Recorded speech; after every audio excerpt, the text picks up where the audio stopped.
Route 616, your home for all things Marvel main continuity. Hello, everybody. This is Ryan, otherwise known as RJ or RJ Epic One here, and we are back with episode 8 of Route 616. And I'm back again with Bill and Dan. Hello. Hello. Screw giving you both time to say hello. You guys are gonna do it at the same time. I'm not sure if you were trying to copy me or it just came out that way, but it worked either way. So I was still preoccupied with the conversation we were having before this started. Oh yeah, we just spent like 15 minutes talking about MCU stuff before this podcast started, which you guys don't get to hear yet because hopefully we'll be doing some Crew 616 episodes on that coming up. So yeah. Yeah, where the DC fanboy steps up. Steps up to the plate and has his bat in his hand. Hey, I'm going to put this out there before we start this episode. The new Batman film is the new gold standard for superhero movies. Well, from what I hear from the general reception, that is probably correct. But we're not going to talk about movies at the moment. Damn it. Before we get into the podcast, I would like to just let everybody congratulate Dan on getting a new job this week. Let's go. Which is why we're running late today. Because I suddenly have a life. Which fucking sucks. I'm old. I shouldn't have to work. I should have like minions who work for me. And they bring home the money and food and then rub my feet while I sit there and eat the fast food. We got Dan fresh from work. We're holding a gun to his head, and it's time to record this podcast. So let's. We might need a gun to make him read this first issue.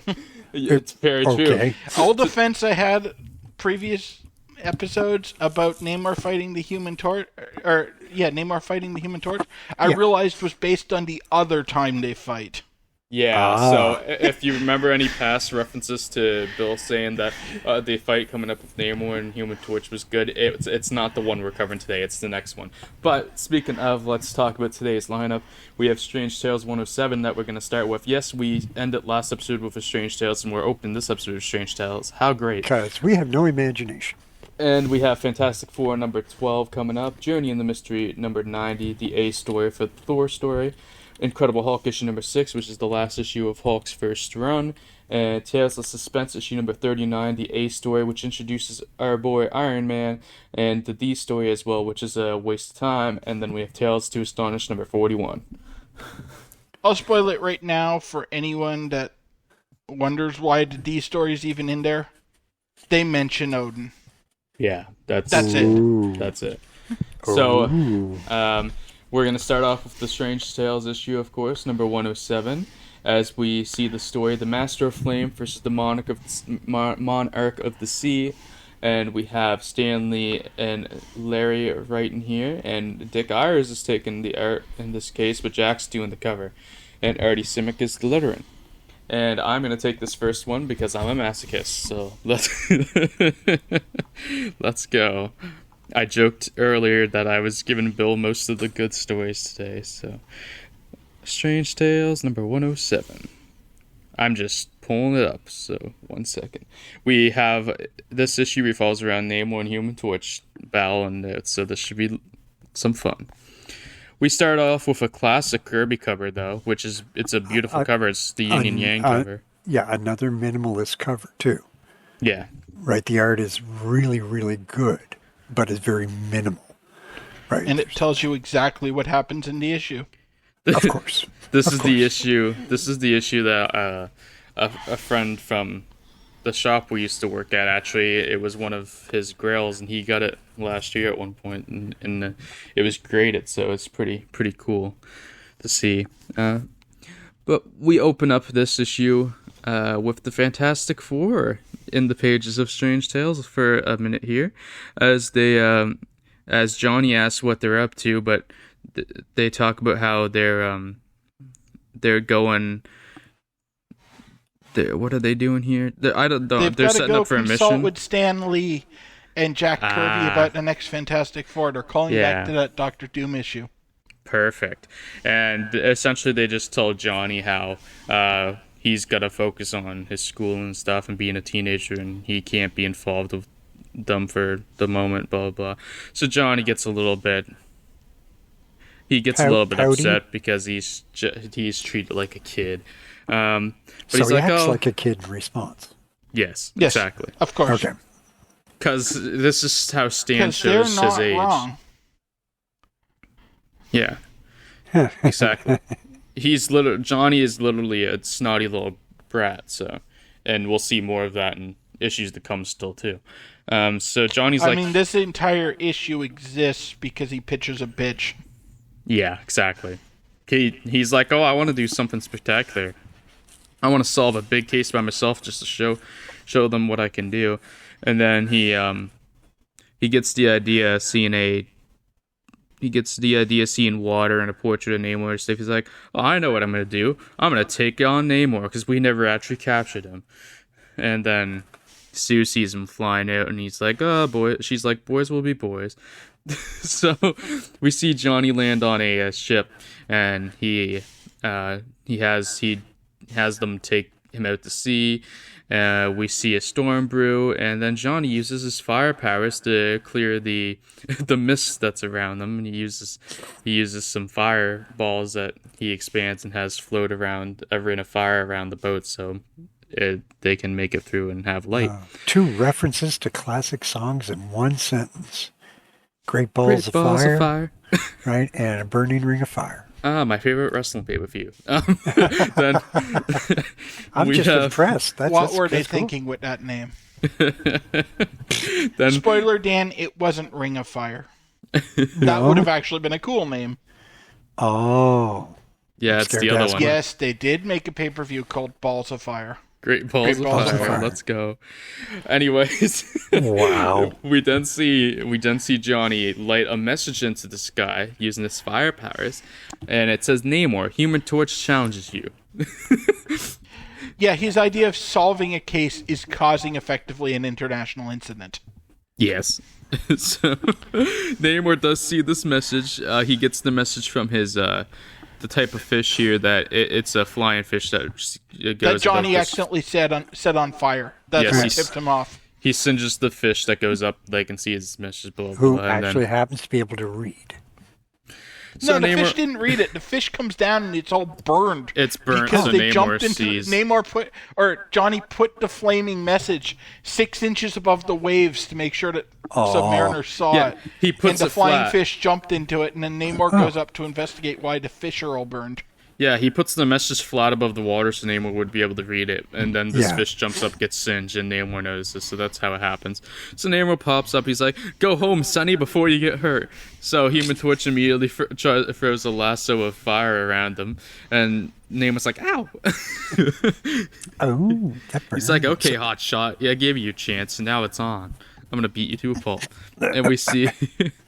We see Namor with the wings on his little feet flying Human Torch, and Human Torch is kind of...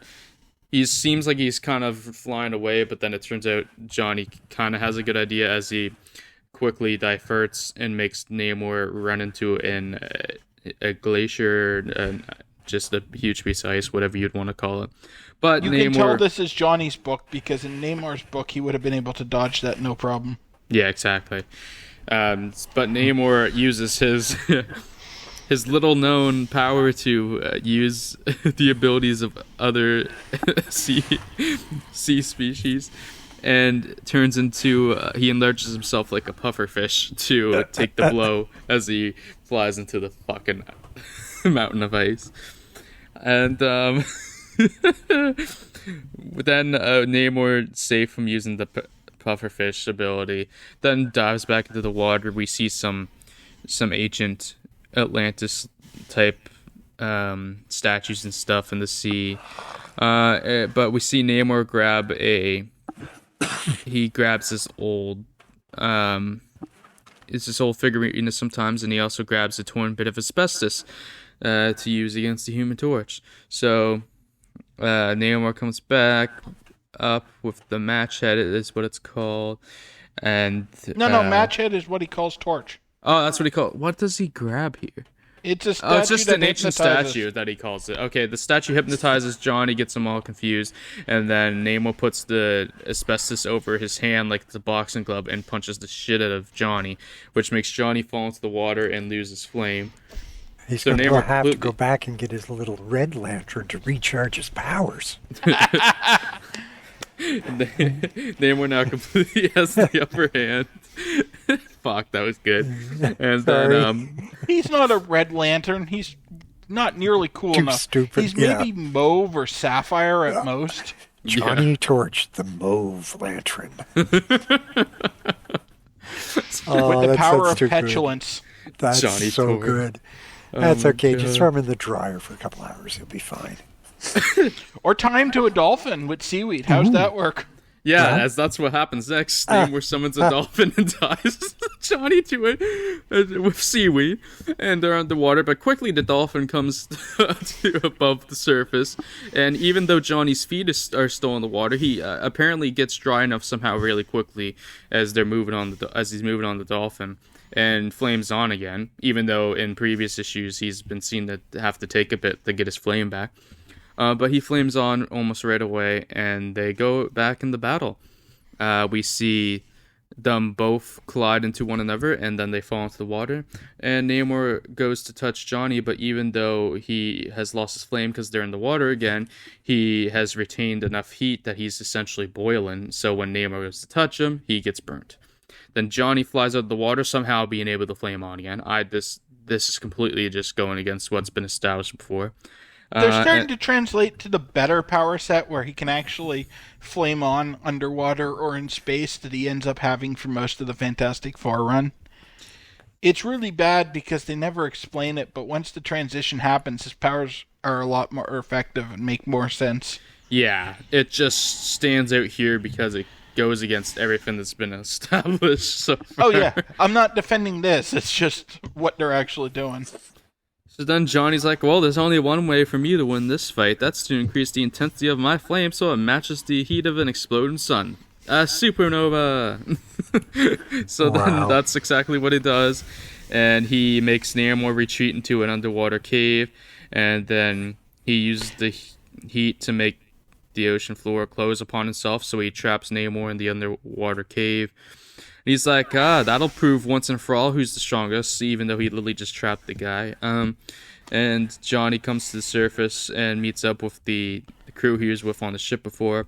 And then we go down the Namor in the underwater cave as we see him drill out with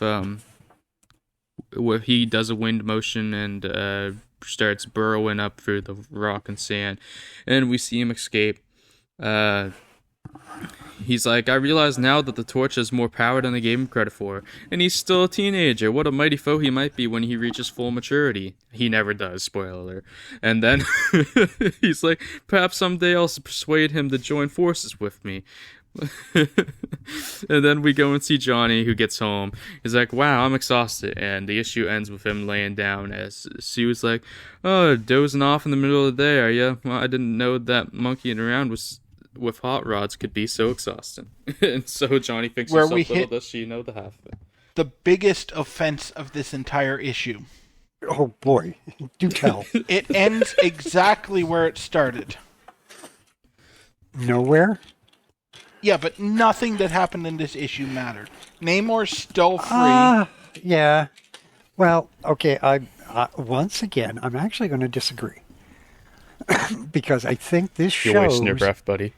No, this does show just how powerful the Submariner is. Right. I think although they didn't intend it to be so, this really does highlight the Submariner and how strong he can be. Yeah, this reads more like a Namor book. It does. He wins this fight. It Yeah. should be a Namor book. They build it like Johnny wins, but he doesn't really. Yeah, He this is... traps Namor long enough that he can escape. That's That- literally how that's it about ends. it. He'll still Yeah. gloat like he wins in like Fantastic Four next. Oh yeah, he even But thinks still. he won, Oh yeah. but he that's- didn't win. No. He No, temporarily inconvenienced Namor. And then he tapped out. Yeah. Yeah, no, I I don't know. It's not the greatest story ever, but it's not horrible. It's one of Johnny's better stories. Like, even though it's not the one I thought of that's, like, really good, Yeah. it's definitely one of the better Strange Tales. It's relatively forgotten up until where I am in the. They do allude to it once or twice, but it's not really. You'd think this would be a bigger deal than it actually ends up being. It doesn't end up being that big a deal so far where I'm at. So. It also makes a point, I don't know if you guys, this occurred to you yet, but it shows that sometimes the superheroes aren't heroes. I mean, Johnny went and picked a fight with this guy. Yeah. Right. Well, this is not Johnny being a superhero. This is Johnny being a dick. Yeah. Johnny isn't really a hero for a lot of his run. No, I mean, but, the issue that I liked where he fights Submariner basically does the same thing. He gets word that Submariner's coming towards New York City, and him and Thing go out and fight with Submariner until Submariner's like, screw this, I've had enough of you guys, I'm going home. Yeah. And they go back, and they're all like, we drove off the Submariner, aren't we great? And Reed's like, you guys are idiots. He was coming to talk peace with us. Yeah. Yeah. Which is a thread in this issue that I didn't touch on. Literally, like, Namor isn't bugging anybody now, and there's kind of a little bit of peace going on, and Johnny stirs shit up.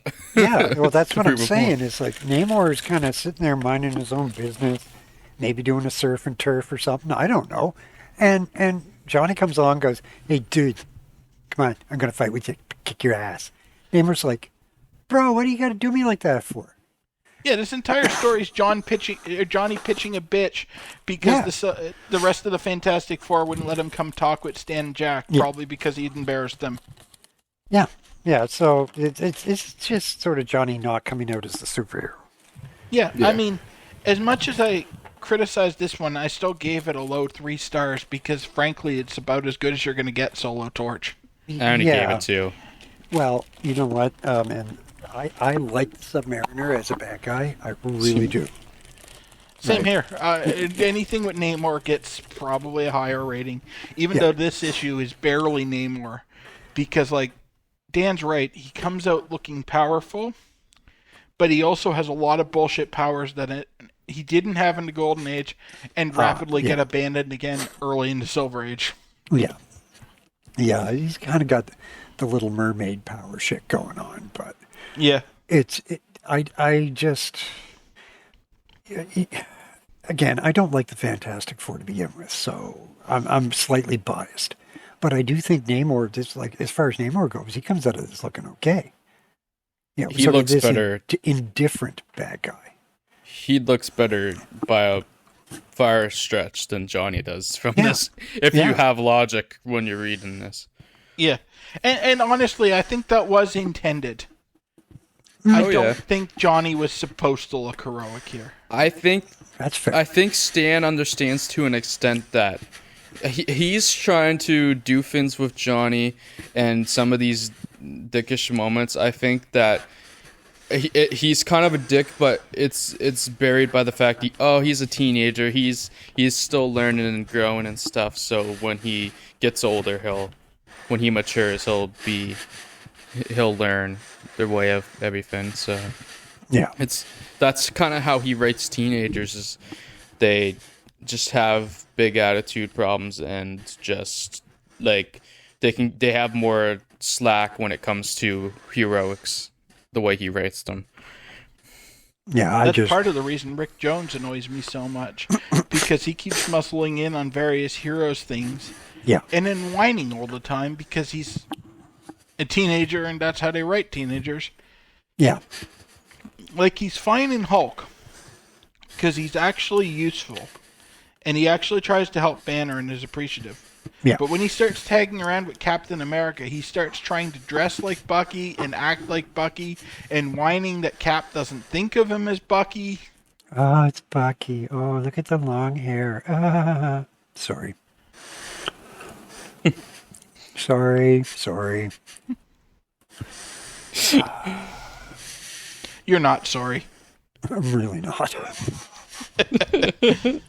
No, I'm not even fucking remotely.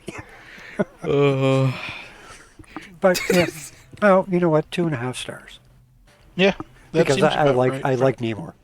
I really do. If we could do half stars with the site, I would have gone 2.5. Same here. I suppose, yeah. I think the only difference in our star rating is we erred slightly on the different sides of the half, because I'd probably give this like a 2.6 and you're probably 2.4.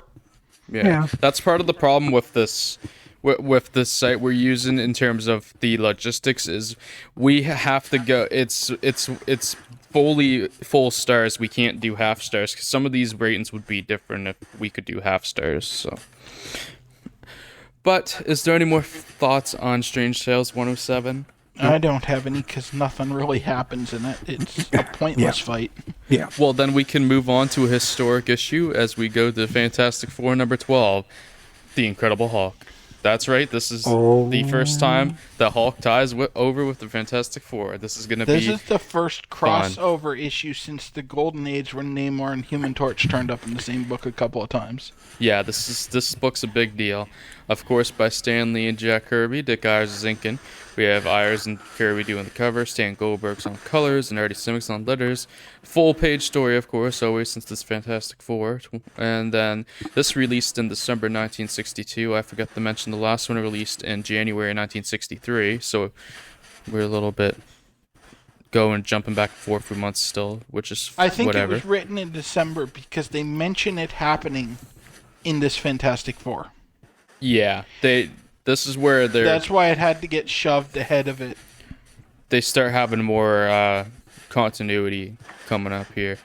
And I'm going to let Bill take this issue because I'm very nice. All right.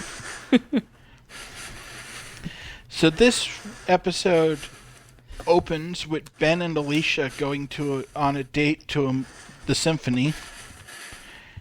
And naturally, Ben gets into it with some guy because the guy calls him ugly.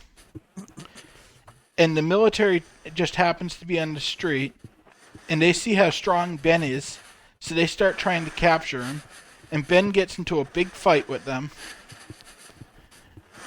And eventually, the military back off and say that they were trying to catch the Hulk because there's a nationwide alarm out for him. And all they really knew about him was that he's, like, really strong. And so that's why they attacked Ben. That's 2 pages down without having to do any real writing. Yeah, but being compared to the Hulk pisses Ben off, so he tries to go at them, and Alicia's stuck trying to hold him back. And he goes and heads to the Baxter building after he drops Alicia off panel. And he's sitting there complaining about how the military got into it with him because they thought he was the Hulk. When General Ross, or Thunderbolt Ross, shows up to recruit the Fantastic Four to try to catch the Hulk. Because someone's been smashing up experimental guns they have. And the only person strong enough to do that is the Hulk, so it must be the Hulk. And so he takes the Fantastic Four off to the missile base. And, sorry, I'm just having to scroll through a bunch of pointless pages where they're showing off their powers while they head over there. And in the base, he briefs them on the Hulk again, with the aid of Bruce Banner, and gets Banner to help them try to catch the Hulk, but Banner says that he doesn't think it's the Hulk. And with Banner is his little assistant, whom we've never seen in the Hulk magazines. Okay. And the assistant gets scared by the Thing and drops his wallet. So Johnny and Thing pick up the wallet and go to try to return it to him. Johnny picks up the wallet by using the lasso of fire instead of just grabbing it with his hands because he's actually like that. I'm kind of skimming through a lot of the showing off their powers. Crap. Yeah. We're 12 pages into this 24-page story. Holy crap. So they haven't actually gotten to the point of to the story itself. There's a lot of filler in this issue, but it's still really good. The filler's fun, though. Like, I'm skipping over it because it doesn't benefit summarizing the story. But it's not nearly as objectionable as a lot of the filler they do. There's actually a funny scene where Ben decides to prove how useful he'll be to the military by showing off how strong he is. So he grabs like an armload of books off a bookshelf and tears them all in half at once. And Well, that's Ross nice. is just like, oh no, he ruined my bound set of telephone books. Well, there goes my fucking, first edition of fucking Treasure Island. Thanks, Ben. No, it's literally a bound set of telephone books. He's got like 19 bound telephone books for some reason on a bookshelf. And Ben did a number on them. Yes, he did. But ching. Come on, Tom. You're all Okay, weak, Bill, folks. keep going. Yeah. So, then Banner and Rick Jones, this is the first time we've actually seen Rick Jones, talk about how they know that, how come they know that the Hulk's innocent, just in case Fantastic Four readers don't know that Banner is the Hulk. And the device that they're going to be testing is an electromagnetic shielding device for cities so that enemy bombers can't bomb the city. And Clever. Yeah. It's some of the better Stan science. Yeah. And Rick Jones ended up with the wallet from Johnny. So he starts digging through it, and he realizes that Bruce's assistant, who's named Carl Court, both with K's, has a card for a subversive communist front organization in his wallet. So he must be a commie. Yeah, because he's a card-carrying commie. He is. In this top secret military base, he carries around his communist membership card. Fuck. And just when Rick figures this out, Carl comes up and pulls a gun on him to keep him from interfering. No more for you, comrade. And we cut back to General Ross freaking out because the Fantastic Four have got things strapped into an experimental rocket sled that they just found on the base. And Ross is like, that thing's not remotely ready to be tested yet. What are you doing? And Reed's like, oh yeah, I was bored, so I finished it. Yeah, he is supposed to be what? Isn't Reed supposed to be like the smartest human being alive? Yes, he is. Okay, just making sure I'm up with the program here. And so they fire off the Does he have a card in his rocket wallet that tells everybody that? Probably. Okay. They fired a rocket sled off, and all the soldiers are freaking out because it goes up to 50 Gs and it's going to kill whoever's strapped into it. And the one guy with binoculars is like, are you kidding? I can see him laughing and he seems to be whistling. And so Thing's having a blast riding this rocket sled when something tunnels up from underground, breaks the tracks, and launches him into the air. And so Johnny flies up and catches him. And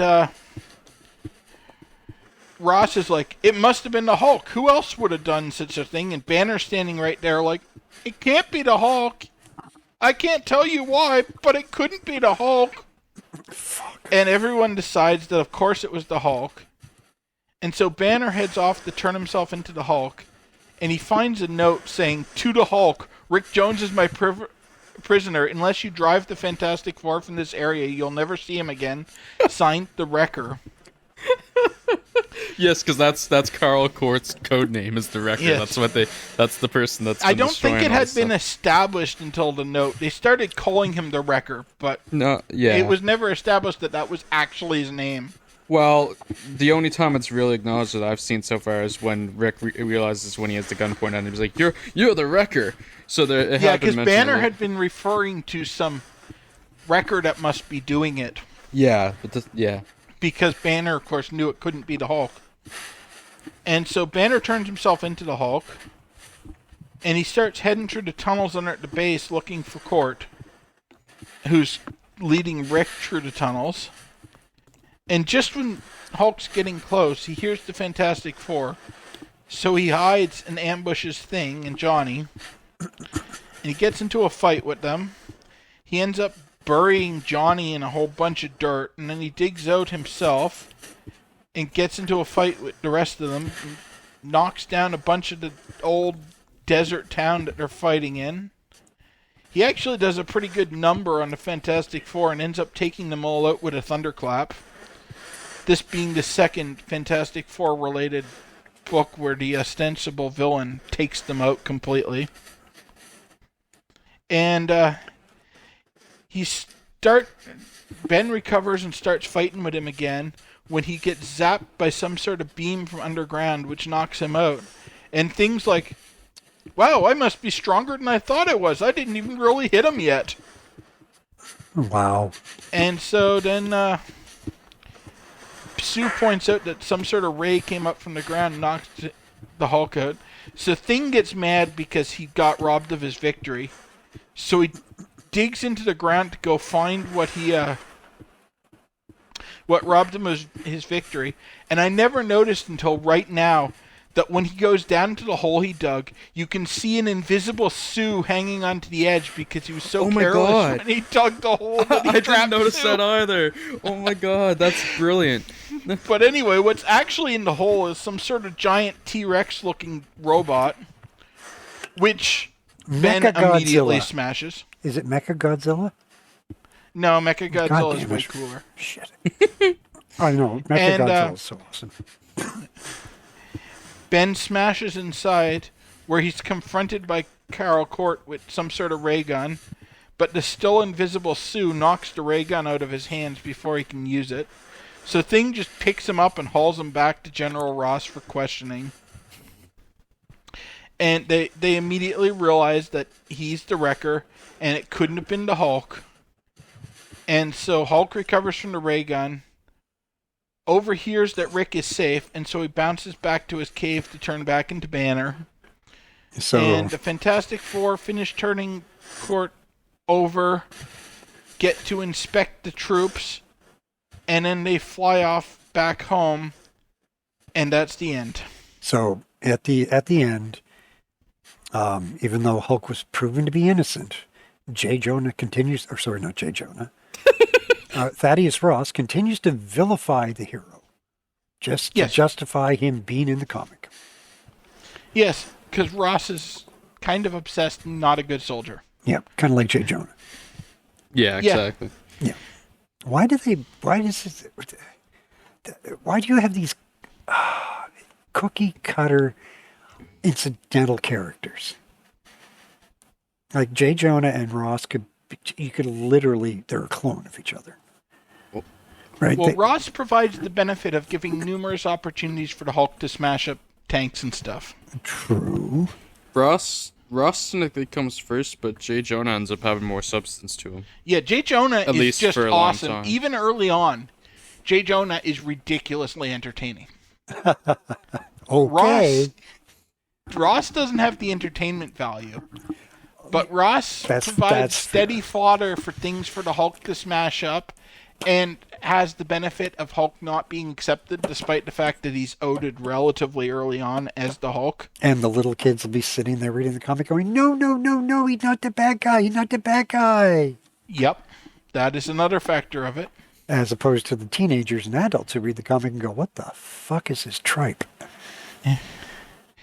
24-page comic with 6 pages of story? Fuck off, Thunderbolt. Yeah, but I mean, 24 pages of story, and you got, 7 pages of the actual story? This was great. Yeah, this was I gave this one 4 stars. Same here. It might not. It doesn't come across as well when you recap because I'm skimming over so much of the filler. Sure. And we make a lot of jokes, too. That's entirely fair. But this was really fun. Well, That's the double-edged sword of these recaps, is the ones that are actually good don't sound good because we're making jokes and everything, and then Like we're making ones fun that of the stupid stuff, like, or not even stupid, like Hulk or Thing being careless and digging the hole so that Sue fell in because he was so anxious to get at whatever robbed him of his victory is a great little character moment, and it's actually really funny when you notice it, which I never had. Me neither. But that was a fantastic panel to just see Sue desperately hanging onto the edge of the hole because Thing got so carried away. On the other side of it, sometimes the ones that are shit get elevated because of how hilarious they are. So. Yeah, Yes. yeah, and to be entirely fair, like there are superheroes I absolutely loved, like the Phantom. When I was growing up, the Phantom was the shit. And You would. Do I? Do you not know You who I'm said you talking? would. No, I did. I thought he was awesome because this is a generational hero, right? You know, father passes it on to son, sort of thing. And throughout the ages, the Phantom's always stepping up and trying to help. The problem was, after a while, it got pedantic. It's just the same story over and over and over again. Right. And right now, the beauty of this story is it's not the same story over and over again. It's, a team up. Inadvertent, though it may be, it's a team up. And that's nice. It's nice to have something different. Well, Fantastic Four does a pretty good job of keeping things different and changing it up. Yeah. For one of their positives of the title. And even like the stuff that gets repetitive in Fantastic Four, like the inevitable recap of everyone's powers, where they use their powers for stupid shit just to show the reader what powers they have. I suppose. In this book was largely actually entertaining. But it also Like, gives... Thing ripping up the phone books was hilarious. Yeah. Yeah. Oh, my favorite part of this issue is, which I forgot about till we started, that was fucking them confusing the Thing for the Hulk. And Finn's pretty much like, do I look fucking green? Like, Yeah, I love that scene of him just going at the soldiers after they said they thought he was the Hulk, and Alicia desperately trying to hold him back, and you can Kirby's almost caught in the art that she's getting slowly pushed backwards because Ben's so much stronger than her that she can't actually stop him. Yeah. the other thing about this issue is none of the first appearances that happen here are important. They're the only first appearance that continues on is not even a character, it's a vehicle, as this was the debut of the Fantastic Car Mark II, which they changed because they had readers that kept writing into them saying the first Fantastic Car just looked like a flying bathtub. So Because it looked like a flying bathtub. So they changed it. They even lampshade it in the comic that it's because people kept writing them letters telling them that their car looked like a bathtub. It's hilarious. Oh, I guess the rocket sled gets carried over too, but the Fantastic Car is more important. Is it really? The rocket sled isn't really important. It's just an actual thing that exists that gets used in a bunch of comics. Yeah. Because rocket sleds are real. Yeah. Yeah, Indiana Jones rode one in the fourth. No fourth. There was no fourth. Oh, that's right. It wasn't. There was no Kingdom of the whatever. Kingdom of the Crystal Skull is what you're trying to think It's of. just horrible. God, Yes, it was. It hurt He to hid in a watch. fucking fridge. Okay, well, that was about the only part I thought was clever. Seriously, the rest of the movie is so just... Okay, I will concede by the standards of that movie, that was good. Yeah, because Indiana But Jones... that's like saying Namor turning into a puffer fist to get away from slamming into an iceberg was good, because it was relative to the story. Well, okay, well, let me ask you a question then. If you had the ability to turn yourself into a pufferfish, would you not use that ability on a regular basis? I already have the build of a pufferfish. No, Yes, same here. God, the two of I have. It's taken numerous takeout orders. Okay, fair enough, right? But, other than being able to, maintain your pufferfish physique through DoorDash, if you could be like a pufferfish and just kind of puff right up with little spikes all over you, would you not do that all the time? Because if I had that fucking power, I would use that shit everywhere. I'd be shopping for groceries. I'd be my motherfucking aisle. I would puff my ass anytime up. there's a crowd around, I would totally puff up. Yeah, I will concede that point. Have Right? a rude customer, I'd puff up right there. Yeah, but I mean, that is like such an awesome ability. I would Well, it'd be totally good if- fucking do that. if they stuck with it and weren't just jumping back and forth with it, and he actually established the power fully, it might work. Yeah, my main issue with it is that it's a power he never had before and never has again. Oh, fuck. That He sucks. might have it in like one or two stories from right at this era. Yeah. I don't remember. He had it once before this, and yeah, they very quickly forget about Namor having the powers of all sea life. Crap. it could be a fun piece, but it's not. The power, knowing the context of it not being continued is what hurts it, really. Yeah, my issue is less that he has the power, or less the power, and more that he randomly has the power for like 6 issues and then loses it again. Well, I guess if you don't practice your art. I'm just saying, it's just like, that's a wicked ability. But it's not a Fantastic Four problem. It's a Johnny Storm problem. There's a lot of Johnny Storm problems. Yeah. And Biggest one being Johnny Storm. Yeah, exactly. I suppose we should move on to the next story, which is Journey of the Mystery number 90, the A story. We know this story is going to be good because the plot flag that it has is for romance. This story is called... Is this one... Oh, I see what you mean. Yeah, I was going to say, is this one in the romance order by mistake? No. But now I see what you mean. Yeah. This story is called Trapped by the Carbon Copy Man. Stan and Larry are writing this. We have Al Hartley on art. You haven't seen that name before, and I don't know if we really see it much after this, but we'll see.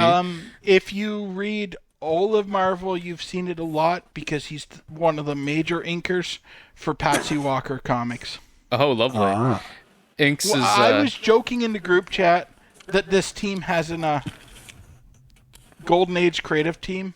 It literally has a Golden Age creative team on this issue, and it shows because it's Golden Age art and Golden Age lettering. At least Steve Ditko is here for some inks. Oh, wow. Terry Senix is on letters. I'm guessing that's why the lettering looks like shit in this one. I haven't seen that name. Well, I've seen this when I read this before. Jack Kirby's doing the cover with Dick Ayers, so that's why the cover sticks up. He's not even a regular Golden Age letterer. He's just some intern or something they got to do it. Yeah. And this one was released in January 1963, so we're jumping back between the end of 1962 and the start of 1963 right now. Yeah, we just had to kind of hold off on the December Fantastic Four because they mentioned Johnny having fought Namor, so... And I am gonna volunteer as tribute and take this story on, so... Have fun. It's a shame that one of the more important early Thor plot points happens in this bad book. So we open up with Thor trapped in a giant solid fin of ice being zapped by this giant figure, saying how he's trapped. Ice, and the ice giant's coming nearer and nearer. And then we go far beyond the galaxy to warlike planet Sarda, where we see talk of, a mighty warlord is approaching, with a sun by his side, blah, blah, blah. And this is where we meet Sano. Oh, so we have... Sano is the son of the Lord of Sarta, and Ugarth is the Lord of Sarta. Ugarth, I think. Yeah. Sorry, I had to look at the appearances to find out their names without reading a ton of this. I just happened to have it perfectly centered on the panel I was looking at when you said it, because I was getting ready to make a comment on how the art is straight from 1938. Yeah, this is actually really bad. Speaking of really bad, we go to Dr. Don Blake with his fucking... He's ready to die with house... Oh my god. He does not look healthy right now. He's got a massive head is his problem. His head is like twice the size it should be. Because in other panels, his build is less frail. So they just drew him with a massive fucking head. I feel so bad for Ditko trying to ink this shit. Yeah. So Don Blake thumps his cane on the ground and quickly becomes Thor. He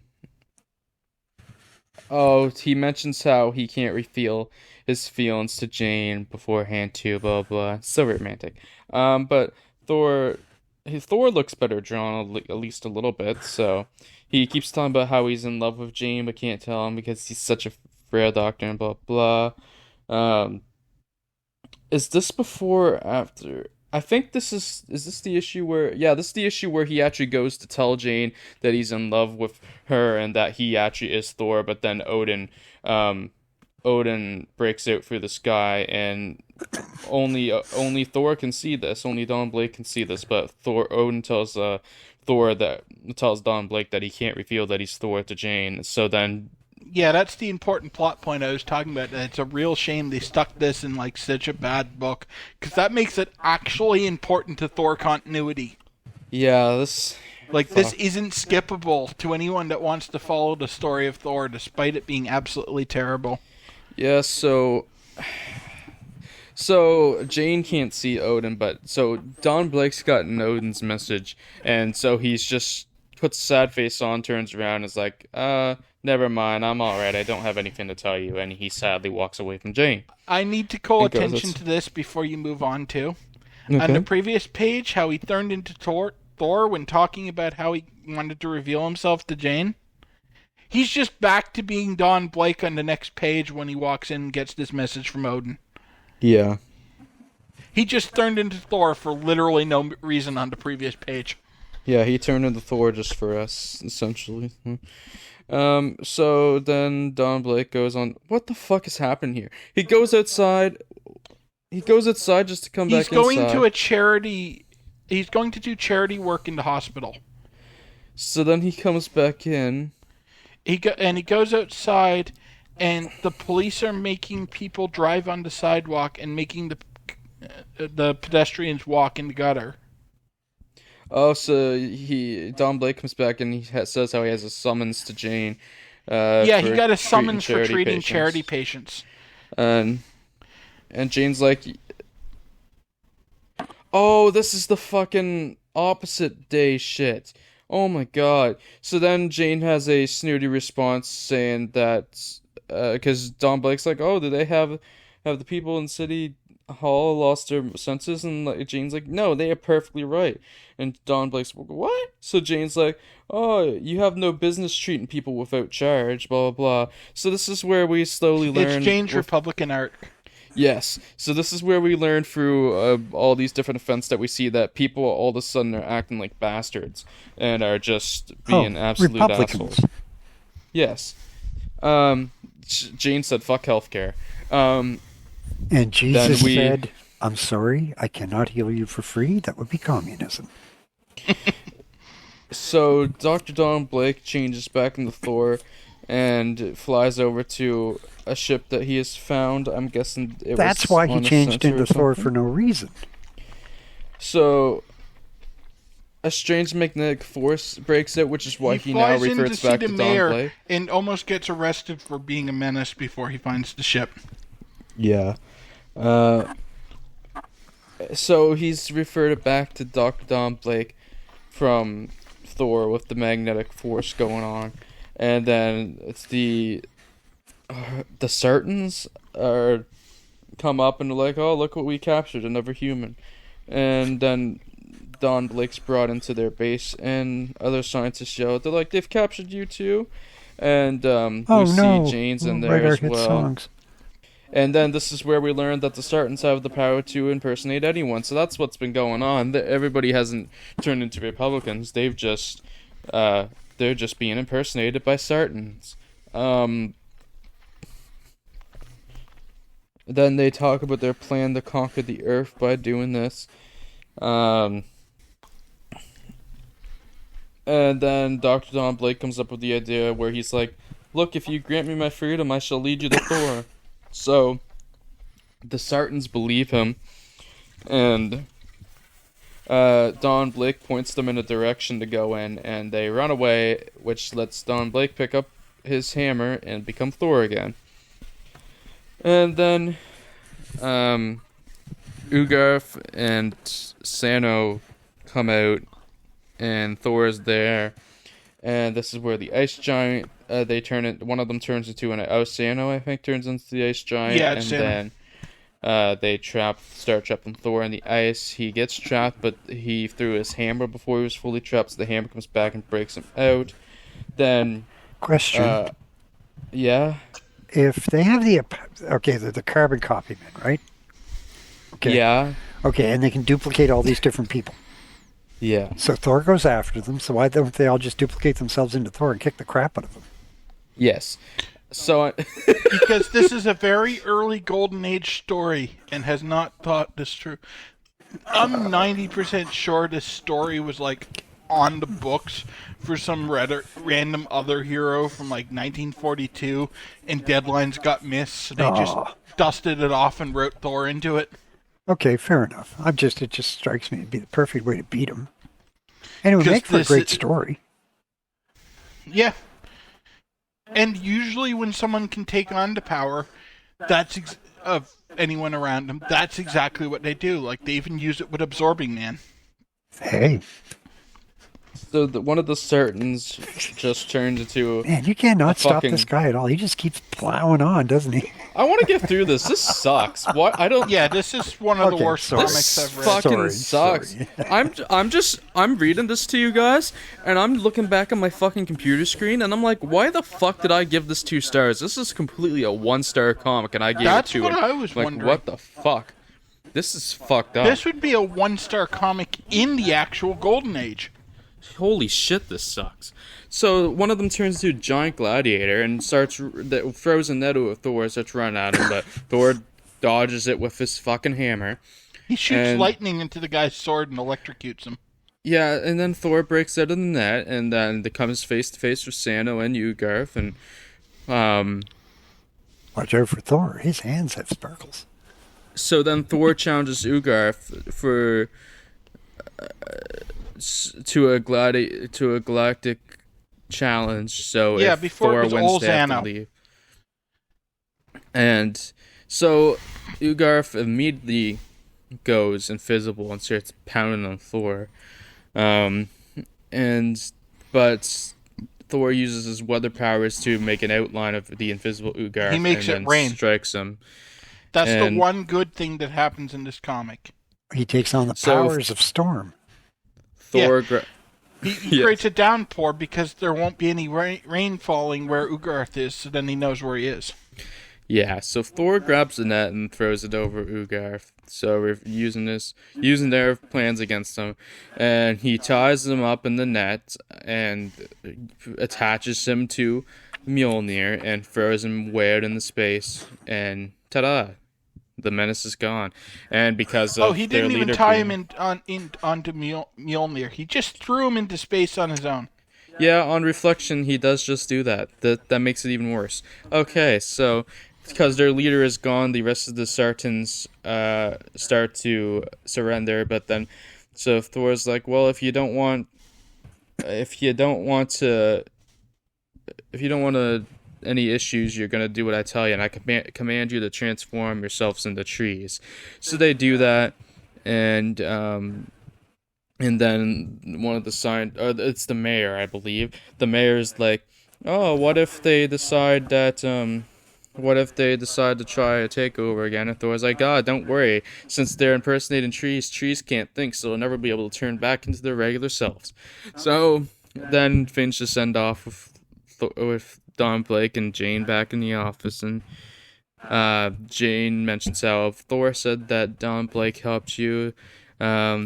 He's like, I can't really see how, though. It was probably just him keeping you out of the way. And then Don Blake's like, well, don't be too disappointed in me. After all, Jane, we can't all be as brave as Thor. And pretty doing much the Golden winks Age at the stare directly at the audience thing. He fucking might as well just wink at us. So that was Journey in the Mystery issue number 90. What the fuck was that? It's a pure Golden Age story. Why did I give this 2 stars? What? I must have been in a great mood when I fucking read this the first time. What the fuck? Yeah, this is a 1-star story. This is the only time so far I've been tempted to break a rule of not going back on our original ratings, but I will be fully honest and say I originally rated this 2 stars, but in reality this is definitely a 1 star, but I'm not going to change my rating. Yeah. Thing that makes me the most angry about this one? That it exists? Well, Yeah. yes, but beyond that, The that good Odin plot point. tells Thor, or Dawn, to not reveal that he's Thor to Jane Yeah. in this yeah. issue, which means that if you're trying to hit key moments in Thor's story, you have to read this fucking comic, and it's garbage. I think that's the one thing that made this a 2-star comic for me was that plot point. Yeah, I mean, I could see a case being made between that plot point and him trapping Ugart, or outlining Ugart in the rain so that he can see where he is, because I like that. That was actually clever. I guess it has a 2.15 average, so I don't feel too bad about the Yeah. rating, That but means still. someone at least thought it was at least a 3. Kind of Yeah, like when they that's- trapped the Invisible Man by seeing his footprints in the snow. Yeah. Yeah. But boy, Marvel would never steal somebody else's ideas. Of course not. No. Never. Not when they're publishing the Human Lantern, I mean Torch. I'm so happy I got you guys on that thread. That's awesome. Oop. So yeah, Okay. great issue. At some point, you guys have to let me do a synopsis of one of these stories because I have Well, I have the Marvel database right here in front of me. So I don't know how that's gonna work, but we can try it. I mean, I can do a full synopsis of the stories. I could have done a whole synopsis of that one. sure. Well, Yes, but so a bunch of shit happens. While accurate, it isn't really informative. Okay, we're going to so- do a synopsis of this story. It's crap. Next. none of these characters ever appear again besides Sano, and he appears next in X Factor number 32. So not for a Oh, long crap. time. They actually... Well, I suppose they effectively killed the rest of them off. Yeah. Well, the carbon copy man, it's not their Yeah. last appearance. They show up again, don't they? Because it's just their first appearance. Yeah, some of the first appearances also are only appearances, though. So Yeah, that's with good. comics, you can never really say something's the only appearance. Because some writer in the future will come along and be like, yeah, that's an idea that something could be done with, and bring it back. It's just in the database. Technically, It Dan says is right, though. It says The it's their Sartans first do appearance. appear again. Yeah. Sartans do appear again. They appear in the same issue as Sano does of X Factor. So he must return with the Sartans then. They must get treated So- or something. So yeah. Moving on, Incredible Hulk issue number 6 is up next, The Metal Master. We have Stan Lee and Steve Ditko. Interesting. That's part of the reason I enjoyed this one, I suppose. Dick Ayers that is definitely on inks. helped it. Steve That Ditko art. Steve Ditko even does the cover here. Wow. Artie Simic on letters. And I don't know, is Bill taking this one, or are we letting Dan take this? How do we want to approach this? You run the show, man. Your choice. I kind of want to see what Dan has in him, and we can just add on top if he misses some important shit. Incredible Hulk. Volume 1, If number Dan's 6. comfortable enough to do this one. Hold on, just give me a second here. My Googling. Well, the thing is, I can call this all up on the Marvel fan base, or database, right? Yeah. Right, and it's a big synopsis. And This is a fairly weighty issue. okay, I'm gonna take it just because I can, because you guys were dumb enough to agree to this and let me do it. So, This is going to go greatly. Live with the shame of letting the DC fanboy do a synopsis on an Incredible Hulk. This is the one good issue of Hulk. Oh no! Oh yeah, you're letting me do this, whether you want to or not. Yes, we are. Oh, you're so letting me do this. Okay, here we go. Synopsis. Oh, I got to do the artist and everything, don't I? We already did that. Oh, you already Yeah. did that. Oh, I'd tend to just go through that at sure. the start. okay. So here we go. General Ross wants to test fly a new experimental rocket, but he needs Bruce Banner to initiate the final sequences. Why? Who the fuck knows? Banner, however, is currently missing. Present, though, is Rick Jones, who is worried about why Banner hasn't returned to the base. He soon discovers that Banner is still trapped in the form of Hulk. Oh no. The Hulk, still possessing a limited amount of Banner's intellect, manages to evade Army personnel and get back to his sanctuary cave. He activates a gamma ray projector and transforms back into Banner, thus solving a problem that didn't need to exist in the first place. Each time this was not their best version of Hulk. No. Each time he uses the device, the transformation becomes more and more painful. That's an interesting point. This most recent transformation yields yet another side effect. Though he looks human again, Banner is now bigger and stronger than his usual frail self. From within the cave, Banner monitors events at General Ross's desert base. What Bruce witnesses on the view screens causes him a lot of distress. At the desert base, an alien known as the Metal Master comes to Earth with plans of conquest. He demonstrates his superior powers of magnetism by melting the metal components of General Ross's test rocket. When Ross orders his men to attack, shooting presumably metal bullets, the Metal Master uses his powers to melt a tank, turning it into a cage of twisted molten metal.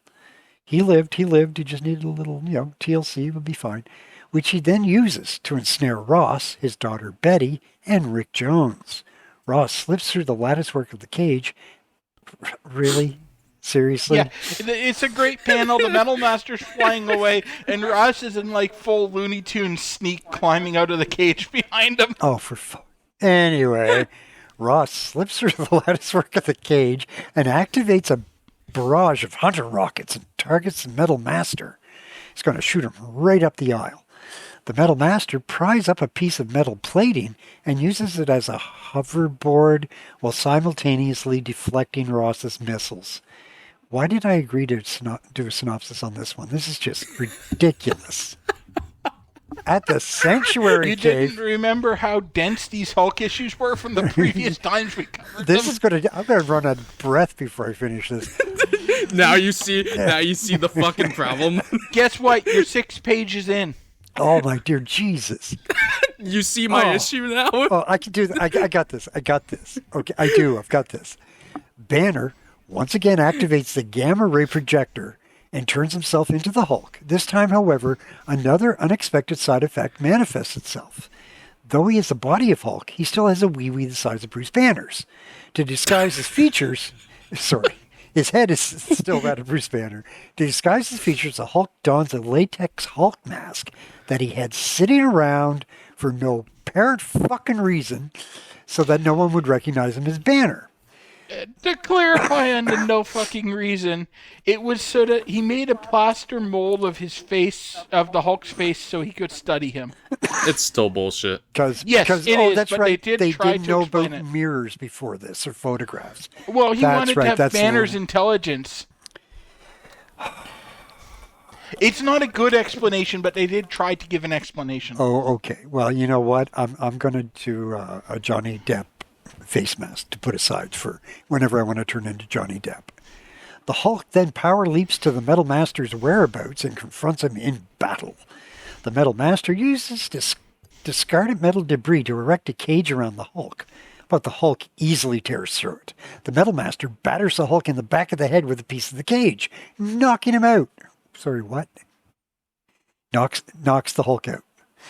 Okay, the Metal Master leaves the area, and Army personnel apprehend the unconscious Hulk. One soldier removes the latex mask, but by this point, the transformation has completed itself, and the Hulk looks like his normal Hulk self. The Hulk is airlifted to a stone building designed specifically to contain him. When the Hulk awakens, he finds himself trapped in this massive cell. Rick Jones tries to visit him, but the Hulk calls him a traitor and swears that he will make him pay once he escapes. Well, so much for Rick. Rejected, Rick leaves and returns home. He no longer feels he can trust Bruce Banner and decides to take his own measures to safeguard society from the likes of the Metal Master. At the advice of one of his friends, Rick helps to form a network of teenagers across the country who communicate with one another via ham radios. Wow. Oh, that's so awesome. The Teen Brigade. The Teen Brigade. Let's fucking go. And pledge to help the world whenever they can. Rick dubs his organization the Teen Brigade. Woo! Whew. Oh, boy. This is so and this will turn awesome. up regularly in various titles for the next year. and then it'll be quickly forgotten about and never mentioned again. Oh, God, I hope so. Until like 2020. Please. Yeah, until 2022 when 3 idiots decided to bring it up. At the desert base, the Hulk continues to batter at the stone walls of his prison until he breaks free. This was a great sequence because literally over the course of 3 pages, it'll just cut to the Hulk punching the wall, and he finally busts through. Like they really actually did a good job of capturing the time it took him to batter his way out of there. That's legit. That's cool. News of the Hulk's escape quickly reaches the office of General Ross. Ross shakes his fist in frustration. Damn you, Spider-Man! While Betty worries that the Hulk may have something to do with Bruce's unexplained absence. The Hulk returns to his laboratory cave and uses the projector to turn back into Bruce Banner. Rick Jones arrives feeling bad that he mistrusted Banner's intentions. He realizes that Banner's motivations are drastically different from the Hulk's. Bruce develops an idea on how to defeat the Metal Master, but he requires a lot of equipment to make his plan work. Rick contacts the Teen Brigade via Facebook or something, or who arranges for... I'd guess ham radio. Yeah. Yeah, ham radio. Since they're a ham radio club. There you go. Who arranges for a variety of odds and ends to be secretly delivered to Banner's laboratory. So all these pisses me off. All these teens suddenly discover Purelator exists, and they have all. This pisses me off so much when you realize what the stuff he got them to deliver actually is. Oh, okay. Which is... I'm not going to spoil it for you, until Dan. I get You'll there. find it in your summary. Okay. You're getting there, buddy. I want to get your legit reaction for his plan for beating the Metal Master. Okay.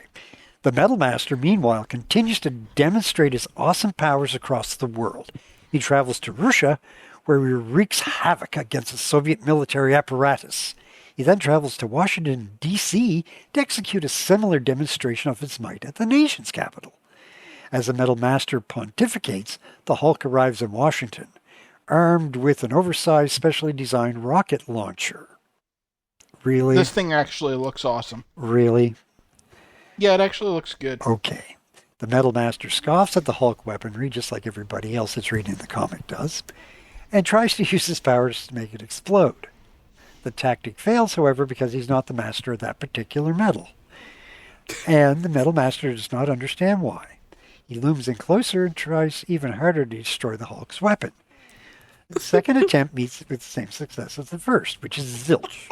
And he moves in for a third attempt. Once he's within arm's reach, the Hulk drops his rocket launcher, grabs the Metal Master.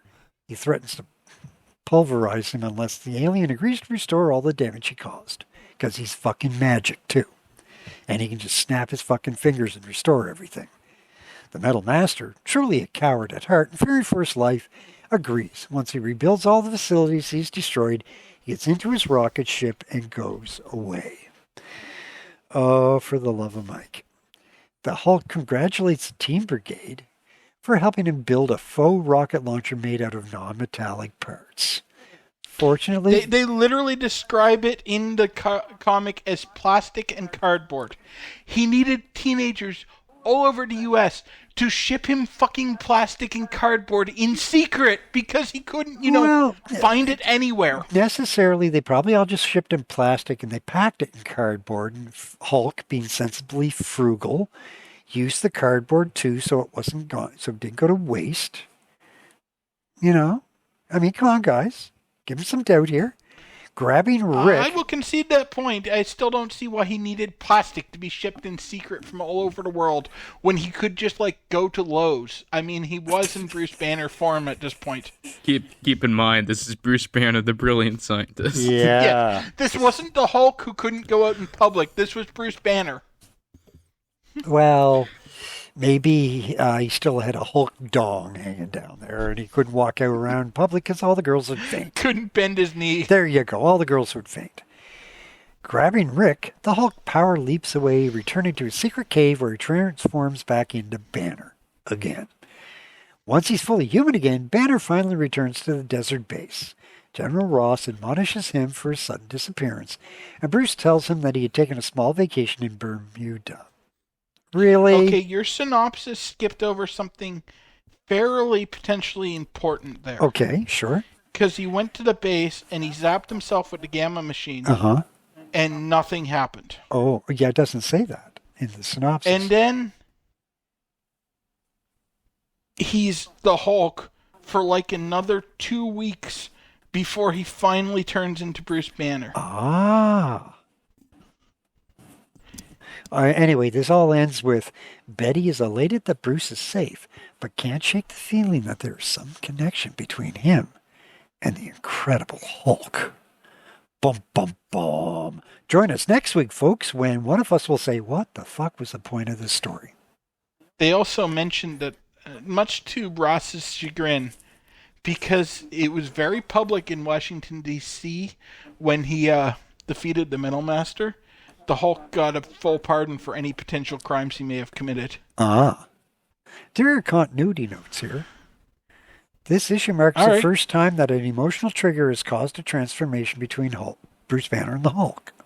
Yeah, he turned back human because he got furious that they gave him a pardon.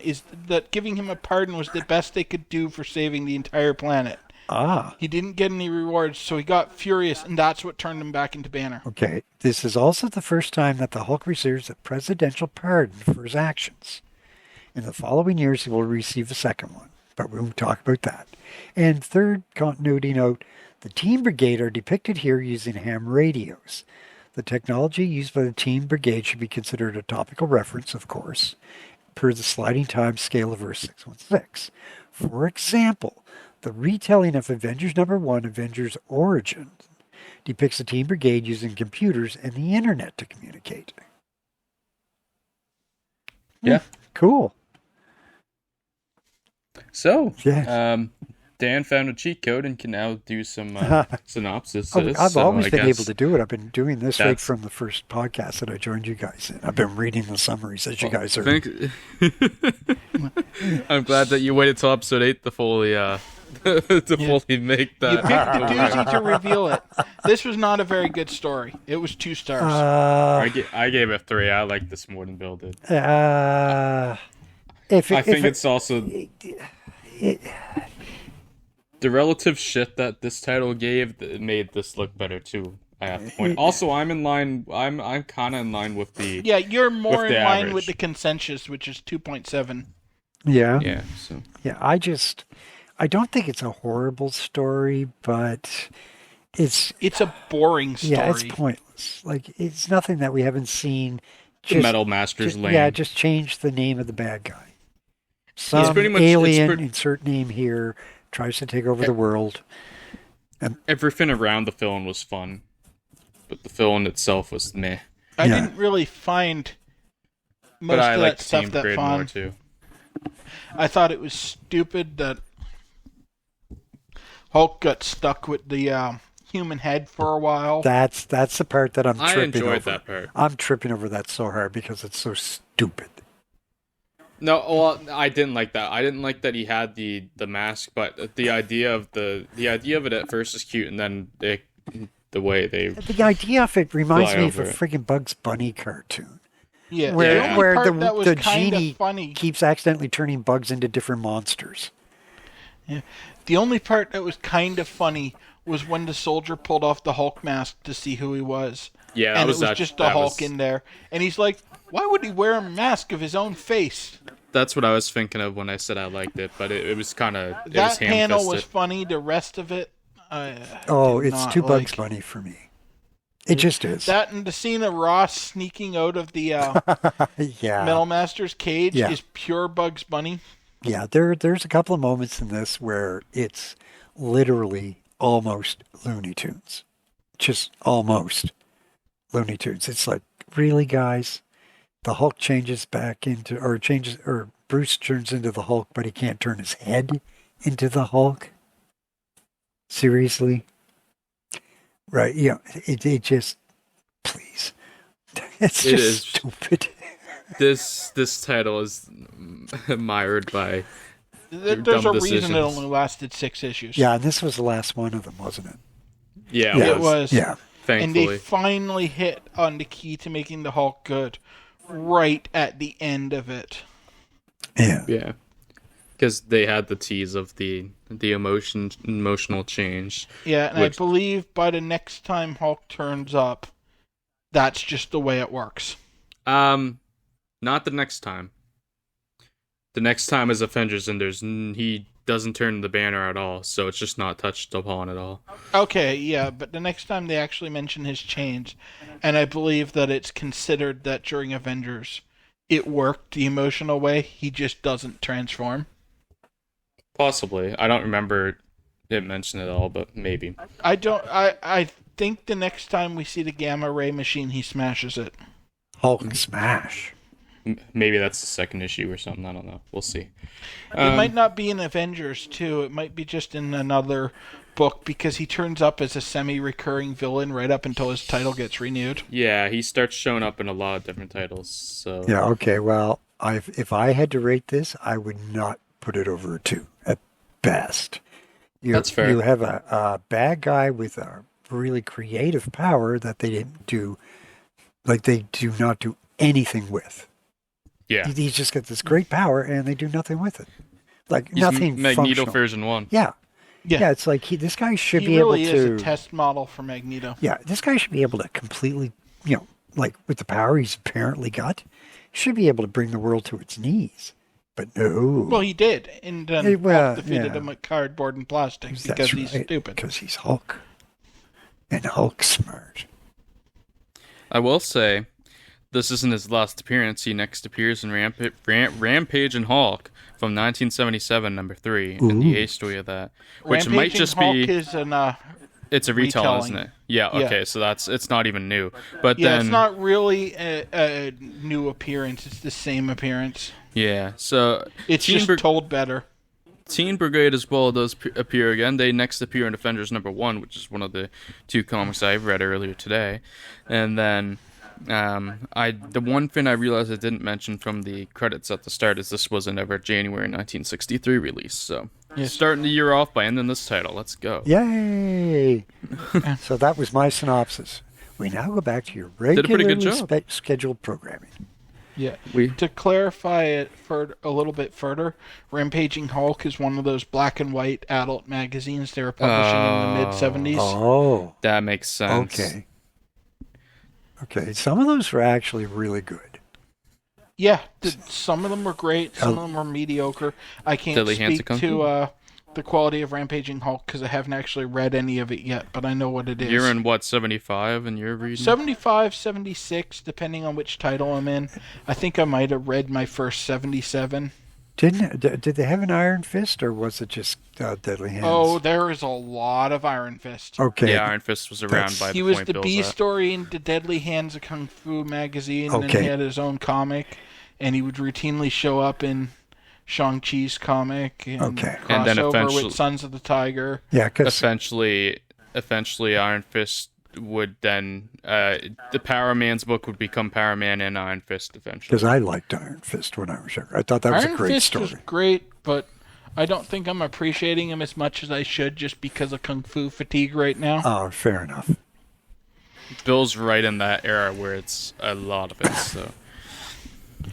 There's a lot of Kung Fu, and a lot of it's long arcs where they try to be really philosophical, but they're not good at it, and it's a rough spell. Okay, fair enough. I full behind the scenes transparency. I'm very glad that I didn't commit to reading that Hulk issue, because apparently my app did not want me to see the Hulk issue today because I just could not load the story. I kept loading it, and then I'd switch pages, and it just kept blanking out on me. Bloated with crap. You're, now you see why our Hulk synopsis takes so long. Yeah, no, you know what I do. I get it. You pointed me out for one of the Hulk issues for taking a while when I was like a third of the way through it or something, and I was like, well, if you saw this shit, you'd understand. Yeah, that I think is Hulk's biggest problem. That even for the denser, wordier books of the time, it's 2 or 3 books worth of information. And then X-Men would come along and take that slot. Yeah, you're absolutely right. Like I say, they completely waste potentially great villain. Right, or at least I think they do.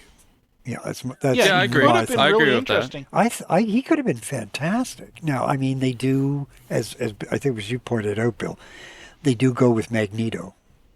Was it you, Bill, or Ryan? One of you mentioned it. I said he was Magneto's version. Yeah. They do go with Magneto, and it's one of the things they did was, sort of expand the potential of what he could do with the ability to manipulate metal.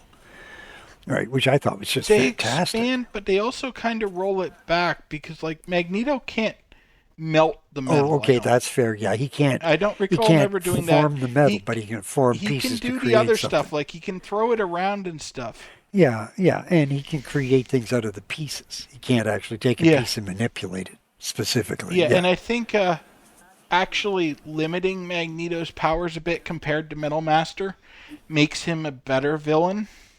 Yeah. Because part of the reason the early heroes aren't as interesting as they could be, like looking at Human Torch or so, is because their power sets don't really have established limits.